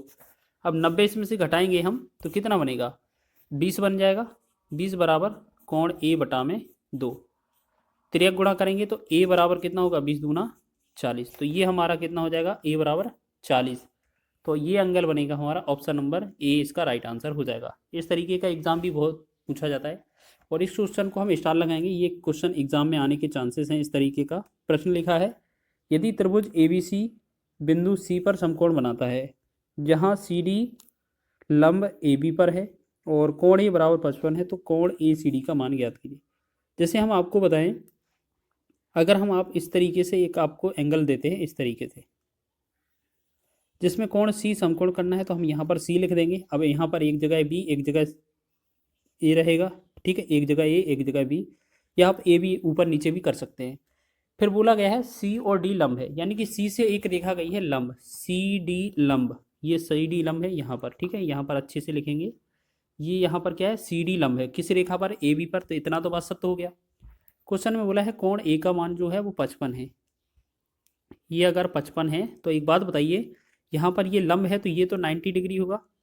तो आपने देखा है तीनों कोणों का योग 180 अंश होता है, तो यहाँ 90 तो हो गया है, यहाँ 55 है, तो यहाँ कितना होना चाहिए, दूसरा कोण 90 में से 55 घटा देंगे, तो यहाँ 10 में से 5, यहाँ 3, यानी कि ये जो बनेगा यहाँ पर, ये जो बनेगा 35 डिग्री का कोण बनेगा। यही तो हमें पूछा है ए सी डी, ठीक है। तो इसी तरीके से आपको बनाना था, बहुत ही आसान प्रश्न था और 35 इसका राइट आंसर होगा, ऑप्शन नंबर सी। इसी तरीके से कुछ प्रश्न और कर लेते हैं, महत्वपूर्ण प्रश्न है। लिखा है दो समरूप त्रिभुजों पी क्यू आर त्रिभुज और एक्स वाई जेड के परिमाप क्रमशः 48 सेंटीमीटर और 24 सेंटीमीटर है। यदि एक्स वाई बराबर 12 सेंटीमीटर हो तो पी क्यू की लंबाई ज्ञात कीजिए। ठीक है, तो महत्वपूर्ण है, क्या है क्वेश्चन में लिखा है आपका कि दो समरूप त्रिभुजों में इस तरीके से क्वेश्चन दिया है और आपको क्या समझना है, ये P Q R X Y Z दिया है 48 24 और एक्स वाई बराबर 12, पी क्यू की लंबाई क्या होगी। तो हमें सबसे पहले ये समझना है कि पी क्यू आर का जो परिमाप है वो कितना दिया हुआ है, 48, तो 48 लिखेंगे ऊपर। फिर लिखा है त्रिभुज एक्स वाई जेड का परिमाप, तो दूसरा का लिखेंगे 24 नीचे, बराबर, बराबर में क्या लेना है, जो पी क्यू आर वाली भुजा है उसकी लंबाई देखेंगे। पी क्यू आर भुजा की लंबाई हमें ज्ञात करनी है, मान लेते हैं एक्स हो जाएगी। फिर नीचे हमारा एक्स वाई जेड, तो एक्स वाई वाले की भुजा चाहिए हमें, कितना 12 है तो 12 लिखेंगे। ठीक है, अब एक बात बताइए, 24 से कम 24, 24 दूना 48 हो जाएगा। अब इसे क्रॉस गुणा करेंगे तो एक्स का बराबर कितना होगा, 12 दूना 24, यानी कि जो एक्स का जो मान निकल कर आएगा वो 24 ही होगा, यानी कि पी क्यू की लंबाई 24 होगी। तो ऑप्शन नंबर सी इसका राइट आंसर हो जाएगा इस तरीके से। और आगे बढ़े अगले क्वेश्चन की ओर। पहले वाले आपको यहाँ पर लिखा है यदि tan a plus cot a बराबर 2 दिया है तो tan square a plus cot square a का मान ज्ञात कीजिए। ठीक है, तो आपको याद रखना है, इसका आंसर आप मौखिक कर सकते हैं, लेकिन उससे पहले आपको ये चेक करना है कि आपने जो अलजेब्रा में पढ़ा था कि x प्लस 1/x का जो वैल्यू है मान लेते हैं a होता है, तो इसमें हम एक्स स्क्वायर प्लस 1/x² का वैल्यू निकालते हैं अगर, तो इसका वैल्यू कितना आता है आपका a² - 2 आता है, ठीक है ना। आपने ये पढ़ा होगा। तो यही चीज़ इसमें फॉलो हो रही है। देखो tan a plus cot a बराबर ये क्या है 2 है, तो tan² a plus cot² a का मान क्या होगा। देखिएगा यहाँ पर हम बात करें, इसमें tan a लिख सकते हैं, इसको tan a प्लस में 1/cot a को हम क्या लिख सकते हैं 1/tan a लिख सकते हैं। तो देखिए ये उसी फॉर्मेट में आ गया। और tan a का स्क्वायर मतलब यहाँ पर x² और cot a का स्क्वायर मतलब 1/tan a का स्क्वायर, यही हमसे पूछा है। तो ये पैटर्न इसी पर आधारित है, तो इसको बनाएंगे, ठीक है, बहुत ही कम समय में और बिल्कुल 100% एक्यूरेसी के साथ। तो हमने देखा है जब ये इस तरीके का क्वेश्चन दिया होता है और हम ये चेक कर लेते हैं कि जब इनका और इन दोनों का यानी कि tan a और cot a का गुणा अगर 1 आता है तब ये रूल फॉलो हो जाता है। जैसे हम बात करेंगे tan a गुणे में cot a को हम 1/tan a लिख सकते हैं, तो ये हम कट कर 1 आ जाता है। ऐसे ही हमने उसमें देखा था अलजेब्रा में कि x प्लस 1/x बराबर a होता है। ये कब लागू होता है, जब इन दोनों का गुणा x गुणे में 1/x गुणे का 1 आ जाता है, तब ये हमें क्या करना होता है। इसमें हमारा जो फॉर्मूला बनता है वो a² - 2 करने पर आंसर आ जाता है। यानी कि इस वाले क्वेश्चन में ये जो वैल्यू दी है 2, इसे हम क्या मानेंगे a, ठीक है, इसे हम क्या मानेंगे, इसे मान लेते हैं हम a। हमारा जो आंसर आएगा वो किस क्या करने पर आएगा आपका a² - 2 करने पर, यानी कि 2 का वर्ग करेंगे -2 कर देंगे, तो ये कितना 2 का वर्ग 4, 4 में से 2 कम करेंगे तो ये कितना बनेगा 2। तो 2 इस क्वेश्चन का राइट आंसर हो जाएगा। ठीक है, आपको समझ में आया ये क्वेश्चन, इस तरीके से आप लगा सकते हैं। ठीक है, तो आप मौखिक करेंगे तो कैसे करेंगे, आपको ये पैटर्न दिख रहा है सीधा। ठीक है, तो आपको क्या करना है, इस वाले 2 का आपको कर देना है वर्ग, 2 का वर्ग 4 माइनस का 2 कर देंगे तो ये कितना बनेगा 2। ठीक है, डायरेक्ट ही आप समझ लेना है, सॉरी ये 4 लिखना था, 4 का वर्ग लिख गया है गलती से। यहाँ 2 का वर्ग 4 हो जाएगा, माइनस का 2 करेंगे तो ये कितना बचेगा 2। 2 इसका राइट आंसर हो जाएगा। ठीक है, नेक्स्ट बढ़े आगे। चलिए एक क्वेश्चन और है, देखेंगे नेक्स्ट। यदि क्वेश्चन लिखा है tan प्लस कोट बराबर 5 दिया है, तो tan square plus coat square a बराबर क्या होगा। तो यही सेम क्वेश्चन है। ठीक है, तो आपको करना कैसे है, देखिएगा इसमें ये जो है वो 5 वो क्या है a बराबर है, और इसका जो आंसर आएगा वो क्या करेगा, a² माइनस का 2 करना पड़ेगा, यानी कि 5 का वर्ग -2, तो 25 - 2 करने पर आ जाएगा। तो 25 में से 2 कम करेंगे 23 बनेगा। 23 इस क्वेश्चन का राइट आंसर होगा। सभी को समझ में आ रहा है इस तरीके का क्वेश्चन। ये आपके सीधे एग्जाम में आए हुए प्रश्न हैं, 2018 में भी ये क्वेश्चन ग्रुप डी में पूछा गया था। चलिए अगला क्वेश्चन हमने एनटीपीसी का लिया है, देखिएगा यहाँ पर क्या है, क्वेश्चन में लिखा है 2 ब्रैकेट के बाहर लिखा है cos theta plus sec theta बराबर 5, तो sec square theta plus cos square theta बराबर मान क्या होगा। तो देखिएगा पैटर्न तो वही है, इसमें आपको थोड़ा एक्स्ट्रा करना है। यहाँ cos theta plus sec theta का वैल्यू दिया है 5, तो हम क्या करेंगे 2 साथ में इंटू में, तो हम यहाँ पर cos theta plus sec theta का वैल्यू निकालेंगे तो ये बनेगा 5, और ये यहाँ से 2 इसके नीचे आ जाएगा, 5/2 हो जाएगा। ठीक है, अब हमसे क्या पूछा है, ये स्क्वायर में पूछ लिया है। ठीक है, इनका स्क्वायर, तो हमारा आंसर कैसे आता है a² - 2, तो जो 5/2 है इसका स्क्वायर करेंगे, माइनस का 2 लगा देंगे, 5 का वर्ग 25 बटा में 2 माइनस का, सॉरी बटा में ये 4 होगा क्योंकि वर्ग होगा ना, माइनस का 2। जब इसे एलसीएम करेंगे तो ये कितना होगा, लासा 4 ही आएगा, और 25 माइनस यहाँ 4 दूना 8 हो जाएगा, तो आप 25 में से 8 कम करेंगे तो कितना बनेगा, ये 17, 17/4 इसका राइट आंसर हो जाएगा। तो ऑप्शन नंबर 20 का राइट है। ठीक है, आप लोग याद रखेंगे, इस तरीके से क्वेश्चन पूछा जा सकता है। आगे बढ़े अगले क्वेश्चन की ओर, नेक्स्ट क्वेश्चन देखेंगे। चलिए देखेंगे, यदि tan theta plus cot theta बराबर 5 हो, तो tan square theta plus cot square theta बराबर प्लस में 2 tan स्क्वायर थीटा बराबर इसका मान क्या होगा। देखिएगा सबसे पहले हमें क्या करना है, आपका tan theta plus cot theta बराबर 5 है, और tan square plus cot square theta का मान तो हम निकाल सकते हैं, इसका वैल्यू अलग से सॉल्व कर लेंगे। तो हमें क्या पता है, इसका वैल्यू अगर 5 है तो हमसे tan स्क्वायर का अगर वैल्यू पूछा जाए तो हम क्या लिखेंगे, 5 का वर्ग -2 करेंगे, तो ये कितना 25 - 2, यानी कि इतना आ गया 23। ये तो हम पीछे भी कर चुके हैं इसको सॉल्व, 23 आ गया। अब प्लस में लिखा है तो प्लस में कर देंगे, 23 प्लस 2 लिखा है 2 लिखेंगे, गुणा tan स्क्वायर 60 अंश, tan 60 का मान ये आपको पता होना चाहिए। तो जो हमारी टेबल होती है वहाँ पर tan 60 का जो मान होता है वो √3 होता है। √3 का जब हम यहाँ पर वर्ग करेंगे तो √3 का वर्ग 3 निकल कर आ जाएगा। तो ये 23 प्लस में 2 तिया 6 हो जाएगा, 23 और 6 कितना होगा 29। तो 29 इस क्वेश्चन का राइट आंसर हो जाएगा हमारा ऑप्शन नंबर, ये हमारा ऑप्शन नंबर डी इसका सही हो जाएगा। ठीक है, आप लोग ध्यान रखेंगे, इस तरीके से क्वेश्चन पूछा जा सकता है। आगे बढ़े अगले क्वेश्चन की ओर। चलिए नेक्स्ट क्वेश्चन देखेंगे। लिखा है यदि sine theta plus cosec theta बराबर 2 है और साइन की पावर 8 मतलब 8 लिखा है प्लस में कोसेक की पावर 8 का मान ज्ञात कीजिए। ये थोड़ा अलग टाइप का क्वेश्चन है, इसमें क्या है हम वैल्यू पुटिंग कर सकते हैं। आपको ये चेक करना है, अगर यहाँ साइन की जगह 1 और कोसेक की जगह 1 लिख दें तो यहाँ पर 2 वेरीफाई हो जाता है। तो इस साइन की जगह 1 लिखेंगे, कोसेक की जगह 1 लिखेंगे तो 1 की पावर 8 कितना, 1 की पावर 8 करेंगे तो 1 ही बनेगा, और 1 की पावर 1 करेंगे 8 करेंगे तो ये भी 1 बनेगा, यानी कि टोटल 2 इसका राइट आंसर होने वाला है। लेकिन ये कैसे किया आपने, ठीक है ना। तो आपको ये चेक करना है कि यहाँ साइन थीटा और कोसेक थीटा में किस वाले थीटा का एंगल का नाम सेम होता है। आपको एक चीज़ याद होगा कि आपने जो यहाँ पर साइन थीटा है, साइन थीटा में 90 का मान 1 होता है, तो यहाँ पर हम 90 लिख देंगे साइन 90। तो यहाँ पर भी कोसेक 90 का मान भी 1 होता है। ठीक, तो हमने देखा साइन 90 का मान 1, इसका मान 1, तो ये 2 वेरीफाई हो जाता है। यानी कि अब इस जगह भी हमें क्या करना है, साइन 90 लिखना है। साइन 90 का मान 1 आएगा तो 1 की पावर 8 करेंगे। ऐसे ही कोसेक 90 का मान 1 आएगा तो इसकी पावर भी 8 करेंगे। तो 1 + 1 कितना आ जाएगा हमारा 2। ठीक है, तो 2 इसका राइट आंसर हो जाएगा। आगे बढ़े, अब थोड़ा नेक्स्ट टाइप पर बढ़ते हैं। चलिए देखें, अब यहाँ पर क्वेश्चन लिखा है, ये बहुत, ये तो आपका ये मान लें नैनो सेकेंड का क्वेश्चन है। यदि सेक की power 4 theta minus sec square theta बराबर 3 है तो 10 की power 4 theta plus 10 square theta का मान क्या होगा। देखिएगा, आपको क्या याद रखना है, अगर क्वेश्चन यहाँ पर सेक में दिया है, ठीक है, और 10 में पूछा जाए, या 10 में दिया जाए सेक में पूछा जाए, ठीक है, प्लस माइनस से कोई मतलब नहीं है, ठीक है, या आपका कोट में दिया जाए, कोसेक में पूछा जाए, या कोसेक में दिया जाए, कोट में पूछा जाए, तो आपको याद रखना है इस तरीके का पैटर्न कभी भी बने, इनमें से कोई सा भी, आपका आंसर वही आएगा जो क्वेश्चन में दिया जाएगा। ठीक है, बस ये चीज़ याद रख लेना। आपसे क्या याद रखना है, देखिएगा यहाँ पर 4 दिया है, यहाँ पर 2 है, यहाँ पर 4 है, यहाँ पर 2 है, ठीक है ना। तो आपको पता है जो सेक के साथ होगा 10 होगा और कोसेक के साथ कोट होगा। प्लस माइनस हो कोई भी दिक्कत नहीं है।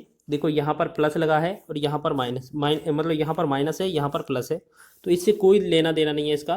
तो आपको याद रखना है सीधा कि अगर जितना इसका मान होगा उतना ही इसका भी मान होगा। ठीक है, तो कह सकते हैं कि अगर ये स्क्वायर टू वाला प्लस माइनस दिया हो तो अगर इसका 3 क्वेश्चन है तो 3 ही आंसर होगा, ऑप्शन नंबर सी इसका राइट आंसर हो जाएगा। ठीक है, इसका मतलब क्या था, हमें इस क्वेश्चन में कुछ करना ही नहीं था, सीधा आप देख के बता सकते थे इसका आंसर 3 होगा।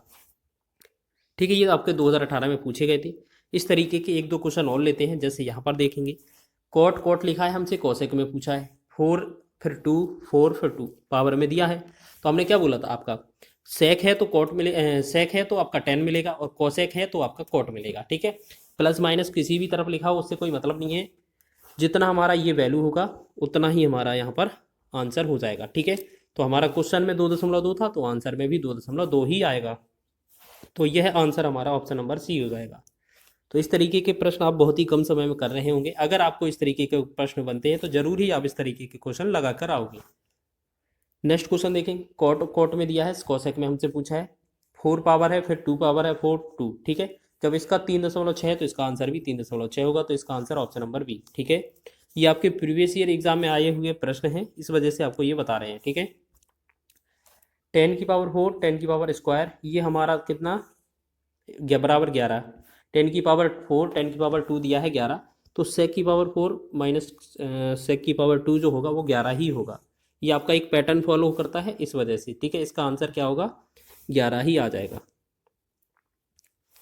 चलिए अब क्वेश्चन देखेंगे नेक्स्ट टाइप पर। ठीक है, तो देखिएगा इसको करना कैसे पड़ता है। सबसे पहले आपको बता दें, इसमें जो भी यहाँ पर क्वेश्चन दिया होगा, जैसे आपको बात करें सेक में दिया है, सेक और 10 दिया होगा। ठीक है, यहाँ प्लस में दिया होगा और हमसे सेक माइनस 10 ये पूछा जाएगा। ठीक है, या आपसे ऐसा भी हो सकता है कि आपका यहाँ पर कोसेक प्लस कोट में दिया जाए। ठीक है, और यहाँ कोसेक माइनस कोट में पूछा जाए, ठीक है। तो आपको क्वेश्चन किसी में भी मिल सकता है, तो लेकिन अभी आपको याद रखना है ये सेक और टेन में दिया है प्लस, सेक और टेन में माइनस पूछा है। तो हमें क्या करना है, सबसे पहले ध्यान रखेंगे आप कि जो आपका प्लस वाला मान है ये 1.25, इसे हमें 1 के बटा में लिख देना है, ठीक है। सेक थीटा माइनस निकालना है, अगर sec theta minus tan theta, तो 1 के बटा में ये हो जाएगा 1.25, ठीक है। पॉइंट हटाएंगे, यहाँ 100 डबल जीरो हो जाएगा, 25 चौके 100, 25 पंचे 125। अब 5 से भाग करेंगे 4 में तो 0.8, तो 0.8 वाला आंसर ऑप्शन नंबर बी इसका राइट आंसर हो जाएगा, ठीक है। तो इस तरीके के प्रश्न बना लोगे। इस तरीके के 2 प्रश्न और लेकर आए हैं आपके लिए, प्रैक्टिस के लिए देख लेना है। सेक प्लस में दिया है, सेक और टेन हमारा मान दिया है, और सेक माइनस टेन का वैल्यू हमसे पूछा है, sec theta minus tan theta. तो हम क्या करेंगे, 1 के बटा में लिख देंगे जो इसका मान होगा, बटा में 8 है, इसका मतलब है 0.125, ठीक है।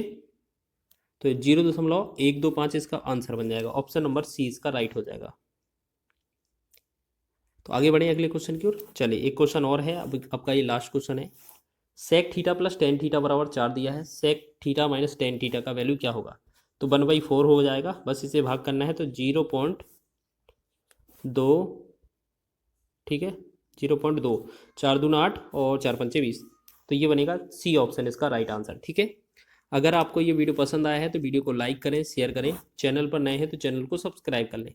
इसी तरीके से 2 से 3 पार्ट। यदि साइन 2a बराबर cos 75 दिया है तो a का न्यूनतम धनात्मक मान ज्ञात कीजिए। देखिएगा, अगर आपको इस तरीके से क्वेश्चन मिल जाए, यहाँ पर थीटा कुछ हो, यहाँ पर भी थीटा कुछ हो, अगर साइन थीटा पहला, ये थीटा 1 बराबर cos थीटा 2 दिया जाए, या आपका कोसेक थीटा 1 बराबर सेक थीटा 2 दिया जाए, या टेन थीटा 1 बराबर कोट थीटा 2 दिया जाए। अगर इस तरीके से दिया हो, मतलब ये साइन कोस बराबर हो, कोसेक सेक बराबर हो, टेन कोट बराबर हो, यहाँ पर थीटा अलग अलग लिखा हो, इससे कोई मतलब नहीं है।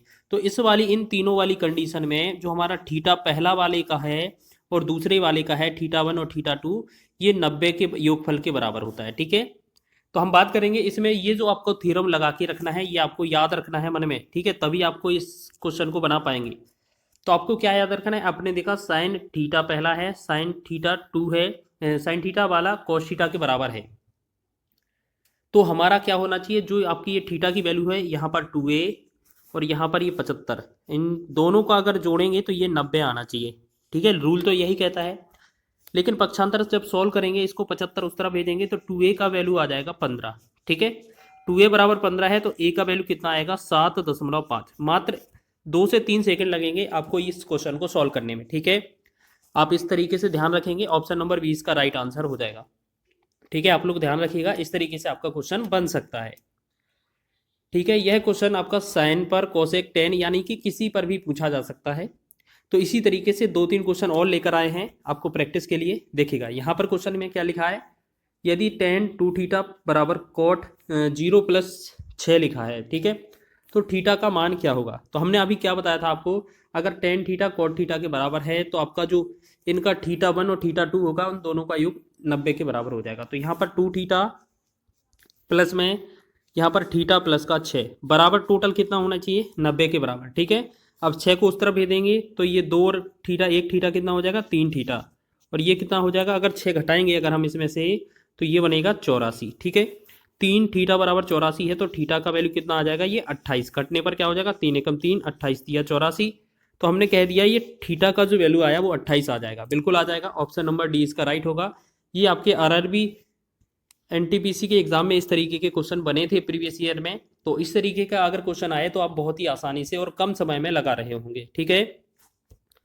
अगर वीडियो पसंद आ रही है तो वीडियो को लाइक कर दिया करें, और जो भी बच्चा नया जुड़ा है चैनल पर तो चैनल को सब्सक्राइब कर ले।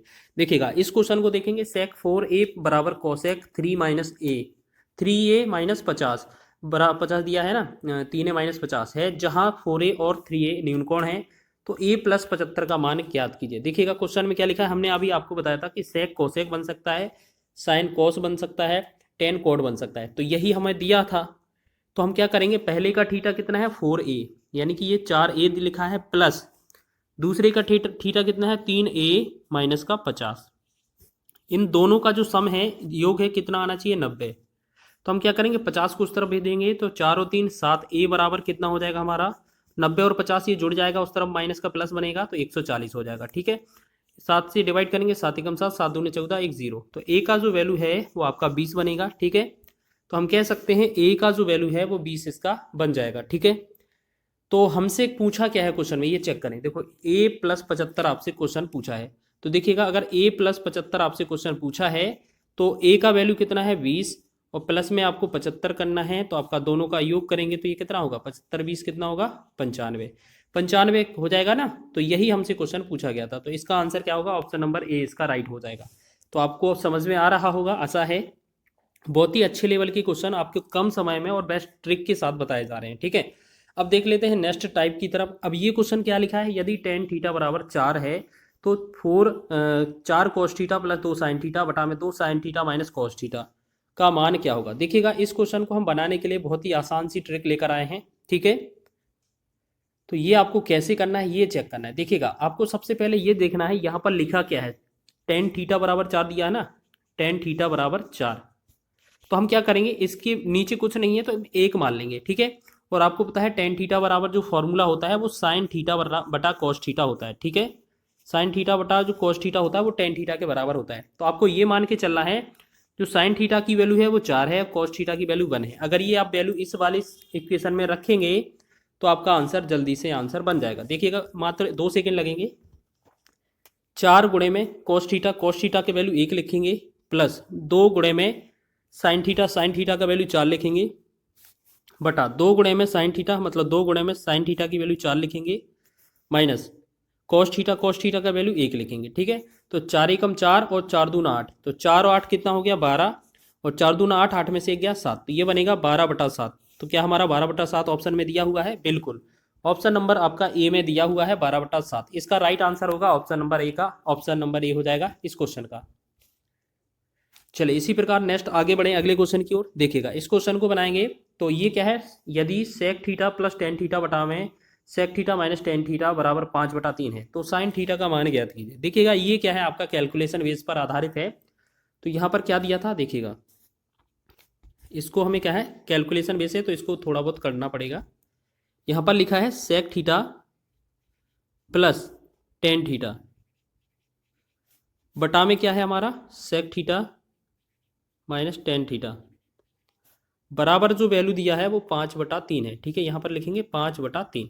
अब हम क्रॉस गुणा कर देंगे तो यहाँ क्या हो जाएगा, नीचे वाले में देखते हैं पहले, यहाँ 5 सेक थीटा हो जाएगा माइनस 5 टेन थीटा हो जाएगा, फिर ऐसे ही बराबर में उस तरफ क्या होगा 3 सेक थीटा हो जाएगा, और प्लस में 3 टेन थीटा हो जाएगा, प्लस में 3 टेन थीटा हो जाएगा। ठीक है, अब ये सेक थीटा हमारा इस तरफ पहले वाले पक्ष की तरफ आएगा तो 5 में से 3 चला जाएगा, 2 सेक थीटा हो जाएगा, बराबर तीन टेन थीटा है, और ये 5 उस तरफ जाएगा तो ये 8 टेन थीटा हो जाएगा टोटल। ठीक है, अब देखते हैं यहाँ 2 तो हो गया सेम, 2/cos सेक थीटा को लिख सकते हैं 1/cos थीटा, तो cos थीटा नीचे आ जाएगा। 8 को लिखते हैं 8 इंटू में टेन थीटा को साइन थीटा बटा में cos थीटा। ठीक है, तो हमने देखा नीचे हमारा दोनों में cos थीटा कॉमन है, हटा देंगे तो इसका जो बना क्या बना हमारा 2 एकम 2, 2 चौके 8। तो यहाँ पर क्या बना, हम यहाँ पर लिखेंगे 4 साइन थीटा बराबर 1, तो साइन थीटा बराबर क्या हो जाएगा 1/4 हो जाएगा ना, 1/4। तो 1/4 जो होगा इस क्वेश्चन का राइट आंसर हो जाएगा, ऑप्शन नंबर सी हमारा सही हो जाएगा। ये थोड़ा कैलकुलेशन बेस्ड था, मतलब क्रॉस गुणा करके फिर हमारा आने वाला था। ठीक है, और ये आपका एनटीपीसी के एग्जाम में 2021 में पूछा गया था। तो आगे बढ़े अगले क्वेश्चन की ओर, थोड़ा स्पीड से कर रहे हैं। ठीक है, अच्छा इस क्वेश्चन को देखें, निम्नलिखित को सरल कीजिए, √2 प्लस 2 अंडरवुड में प्लस 2 cos 4 थीटा। तो देखिएगा यहाँ पर लिखा है 2 अंडरवुड में लिखा है, फिर प्लस में √2 प्लस में 2 cos 4 थीटा। अब देखिएगा मान लेते हैं हम यहाँ पर इसमें वैल्यू पुट करते हैं, तो थीटा की जगह मान लेते हैं हम 0 है। ठीक है, अगर थीटा की जगह 0 है तो यहाँ 4 गुणे में 0 होगा, मतलब 4 गुणे में 0 होगा, तो यहाँ बनेगा पूरा cos 0।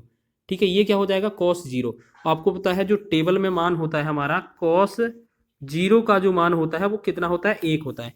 यानी कि इस जगह पर अगर हम पूरा इस जगह पर 1 रख देंगे तो 1 का 2 में गुणा हो जाएगा 2, तो अंदर कितना, ये 2 और 2 4 बन जाएगा। ठीक है, अंदर कितना बनेगा 4, और ये हमारा अलग से था प्लस में। ठीक है, अब 4 का वर्गमूल निकलेगा तो 2 बनेगा प्लस में, ये हमारा 2 अलग से था, 2 और 2 4 जोड़कर हो जाएगा, और जब 4 का वर्गमूल निकालेंगे तो 2 आएगा। अब ऐसा हमारा 2 आ रहा है इसका, ठीक है, सॉल्यूशन करने पर। तो ऐसा कौन सा विकल्प है जिसका आंसर 2 आएगा? देखिएगा, अगर आप साइन जीरो में जीरो रखते हैं तो आपका इसका मान 0 आ जाएगा, तो ये तो 2 आया नहीं है। कॉस जीरो में अगर 0 रखेंगे मान, तो ये इसका देखो, कॉस जीरो में अगर थीटा की जगह 0 रखेंगे तो इसका मान 1 आएगा, तो ये भी 2 नहीं है। टू कोस थीटा, अगर कोस थीटा में थीटा की जगह 0 रखेंगे तो कोस जीरो का मान 1 होता है, और साथ में हमारा 2 का गुणा है, तो ये हमारा 2 आ जाएगा। ठीक है, तो यही आंसर हो जाएगा हमारा, बिल्कुल ऑप्शन नंबर सी आपका राइट हो जाएगा। ठीक है, आप लोग ध्यान देंगे, इस तरीके का प्रश्न भी बनता है एग्जाम में।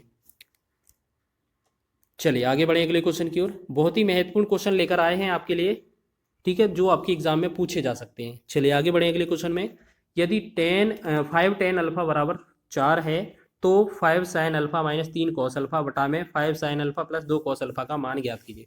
बहुत ही आसान क्वेश्चन है, आपको क्या समझना है पहले यहाँ देखें। 5 tan अल्फा लिखा है बराबर 4, तो यहाँ tan अल्फा बराबर पूछा जाए तो 4, ये 5 इसके नीचे आ जाएगा, और tan अल्फा बराबर क्या होता है, साइन थीटा बटा कॉस थीटा, मतलब साइन अल्फा बटा कॉस अल्फा।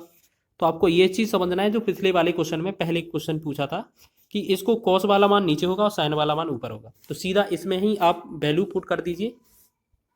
जैसे 5 गुणे साइन अल्फा का मान 4 है, प्लस माइनस है, माइनस सॉरी है, फिर 3 गुणे में कॉस अल्फा का मान 5 है, बटा में 5 साइन अल्फा का मान कितना है, 4 है, फिर प्लस 2 गुणे में कॉस अल्फा का मान 5 है। ठीक है, अब इसे सॉल्व करेंगे, 5 चौके 20 माइनस 5 या 15, 5 चौके 20 प्लस में 5 दूनी 10, तो 20 में से 15 गया, 5 बचा, 20 और 10 कितना हो गया, 30, 5 एकम 5, 5 6 का 30, 1/6 जो बनेगा इसका राइट आंसर बन जाएगा।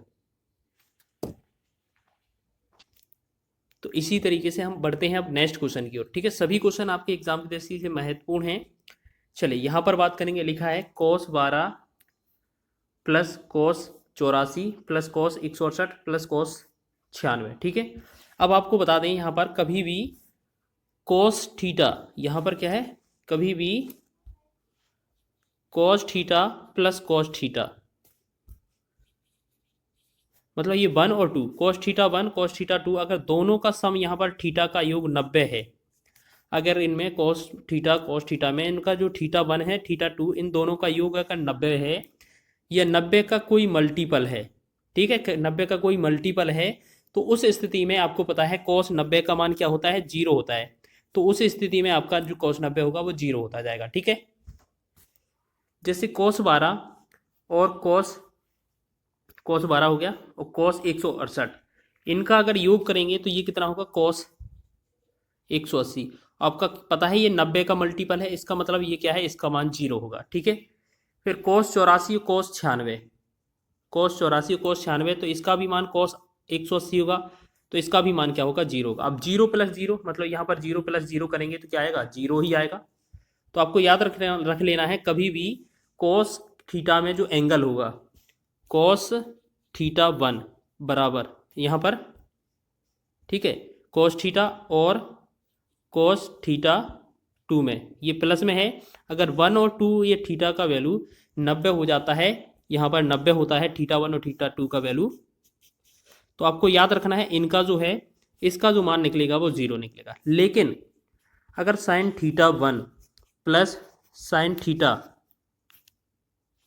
2, अगर इन दोनों का मान 90 होगा तो इसमें इस वाली स्थिति में 1 मान आ जाएगा साइन का, क्योंकि आपको पता है साइन 90 का मान 1 होता है। ठीक है, तो इसका तो आंसर आपका 0 हो जाएगा। आगे बढ़े नेक्स्ट क्वेश्चन में, देखिएगा अगला क्वेश्चन क्या लिखा है, sine square 5 plus sine square 10 sine square 80 plus sine square 85। देखिएगा अब क्वेश्चन में क्या है, इस तरीके से क्वेश्चन मिल जाए स्क्वायर में कि sine square theta 1 plus sine square theta 2, अगर स्क्वायर में भी दिया है थीटा 1 और थीटा 2 का योग अगर 90 है, तो इसका जो इक्वेशन बनेगा वो 1 बनेगा।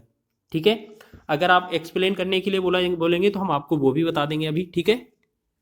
तो हमने देखा साइन 5, यहाँ पर साइन 5 और साइन 85 ये स्क्वायर में है तो इसका मान 1 हो जाएगा। फिर साइन 10 और 80 इसका मान भी 1 हो जाएगा, ठीक है। प्लस में है तो 1 और 1 कितना होगा 2। अब देखिएगा इसको बनाते कैसे, ये आपका 2 तो आंसर आ गया, ठीक है। अब जैसे यहाँ पर लिखा था आपका, क्या लिखा था, sine square 5 plus sine square 10 sine square 80 plus sine square 85, ठीक है। तो हम एक बात बताएं आपको, इस तरीके से ये आगे पीछे ले लेंगे तो साइन स्क्वायर 5 और ये जो 85 वाला है ना, इसे हम कॉस 5 डिग्री लिख सकते हैं स्क्वायर में, क्योंकि आपका sine 90 minus theta cos theta होता है। इस तरीके से यहाँ पर लिखा है साइन स्क्वायर 10 प्लस में 80 वाले को भी हम क्या लिख सकते हैं, कॉस स्क्वायर 10 डिग्री। अब आपने एक सर्वसम पढ़ी होगी, यहाँ पर सर्वसम आपने पढ़ी होगी कि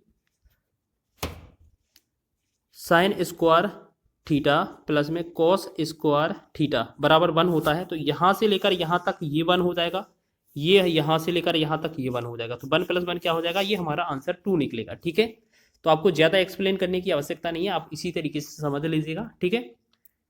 चलिए नेक्स्ट क्वेश्चन की बात करेंगे। चलिए निम्नलिखित का मान ज्ञात कीजिए। देखिएगा हमने क्या बताया था अभी, अगर टेन का साइन का ये किसी का भी इंटू में 1 है ना, ये इंटू में अगर आपका जो थीटा 1 थीटा 2 90 हो जाता है तो इसमें आपका 1 हो जाएगा, ठीक है। तो जल्दी से देखेंगे इस क्वेश्चन को। देखिएगा यहाँ पर क्या लिखा है, टेन 25 और टेन 55, सॉरी टेन 55 नहीं हुआ, टेन 25 और टेन 65, तो ये दोनों मिलकर 90 बनाते हैं तो इनका मान 1 हो जाएगा। सभी चीज़ गुणा में है तो गुणा में लिख लेंगे, ठीक है। और इस 60 में ये 3 एक्स्ट्रा में गुणा में है तो वो भी अलग से लिख लेंगे, ठीक। फिर आपका टेन 45 और इसको छोड़ेंगे, टेन 45 को, पहले 35 और 55 जोड़ेंगे तो ये 90 हो जाएगा, तो इसका मान 1, और टेन 45 का मान 1 होता ही है।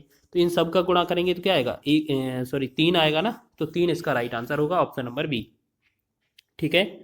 तो इसी तरीके से आप आसान भाषा में समझ रहे हैं। अगला क्वेश्चन देखिएगा, टेन 1 टेन 2 टेन 3 इस तरीके से 89 लिखा है, यहाँ से डॉट डॉट डॉट, यानी कि टेन 1 और टेन 89 को जोड़ेंगे तो ये 1 होता है, सभी चीज़ इंटू में है 1 लिखेंगे, ठीक है।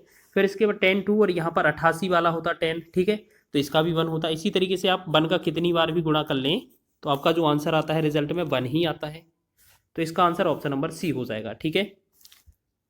चलिए आगे बढ़े अगले क्वेश्चन की ओर, 2 क्वेश्चन और रह गए। देखिएगा यहाँ पर लिखा है निम्न व्यंजक का मान ज्ञात कीजिए। तो टेन 2 इंटू में टेन 88, तो आपको पता है टेन 2 और टेन 88 90 हो जाता है, तो इसका मान 1 हो जाएगा। टेन 3 और टेन 87 इसका मान भी 90 करेगा, तो ये भी 1 हो जाएगा। गुणा में है सारी चीज़ें, और ये लास्ट में भी आप देखिए 43 और 47 ये भी 90 होता है, तो इसका मान भी 1 होगा। लास्ट में आपका टेन 45 दिया है, टेन 45 का मान भी 1 होता है, तो इन सबका गुणा करेंगे तो आपका 1 ही आने वाला है, ठीक है। ऑप्शन नंबर बी इसका राइट हो जाएगा। चलिए अगला क्वेश्चन है टेन 10, यहाँ पर अगला क्वेश्चन है टेन 10 टेन 15 टेन 80 टेन 75। देखिएगा अब आपको क्या समझना है, टेन 10 और टेन 80 इन दोनों को मिलाएंगे, इंटू में लिखा है तो ये टेन 90 बनेगा, तो ये टेन 90 का मान 1 हो जाएगा यहाँ पर, तो मतलब ये 90 मिलकर जब भी थीटा 1 और थीटा 2 टेन में न मिलते हैं तो ये 1 बनता है, ठीक है। टेन 15 और टेन 75 1 मिलेंगे तो ये भी 1 बनेगा, जब इन दोनों का गुणा करेंगे तो 1 ही आएगा, तो ऑप्शन नंबर बी इसका राइट हो जाएगा, ठीक है। चलिए तो इस प्रकार आपने बहुत ही महत्वपूर्ण प्रश्नों को कवर किया हुआ है जो आपके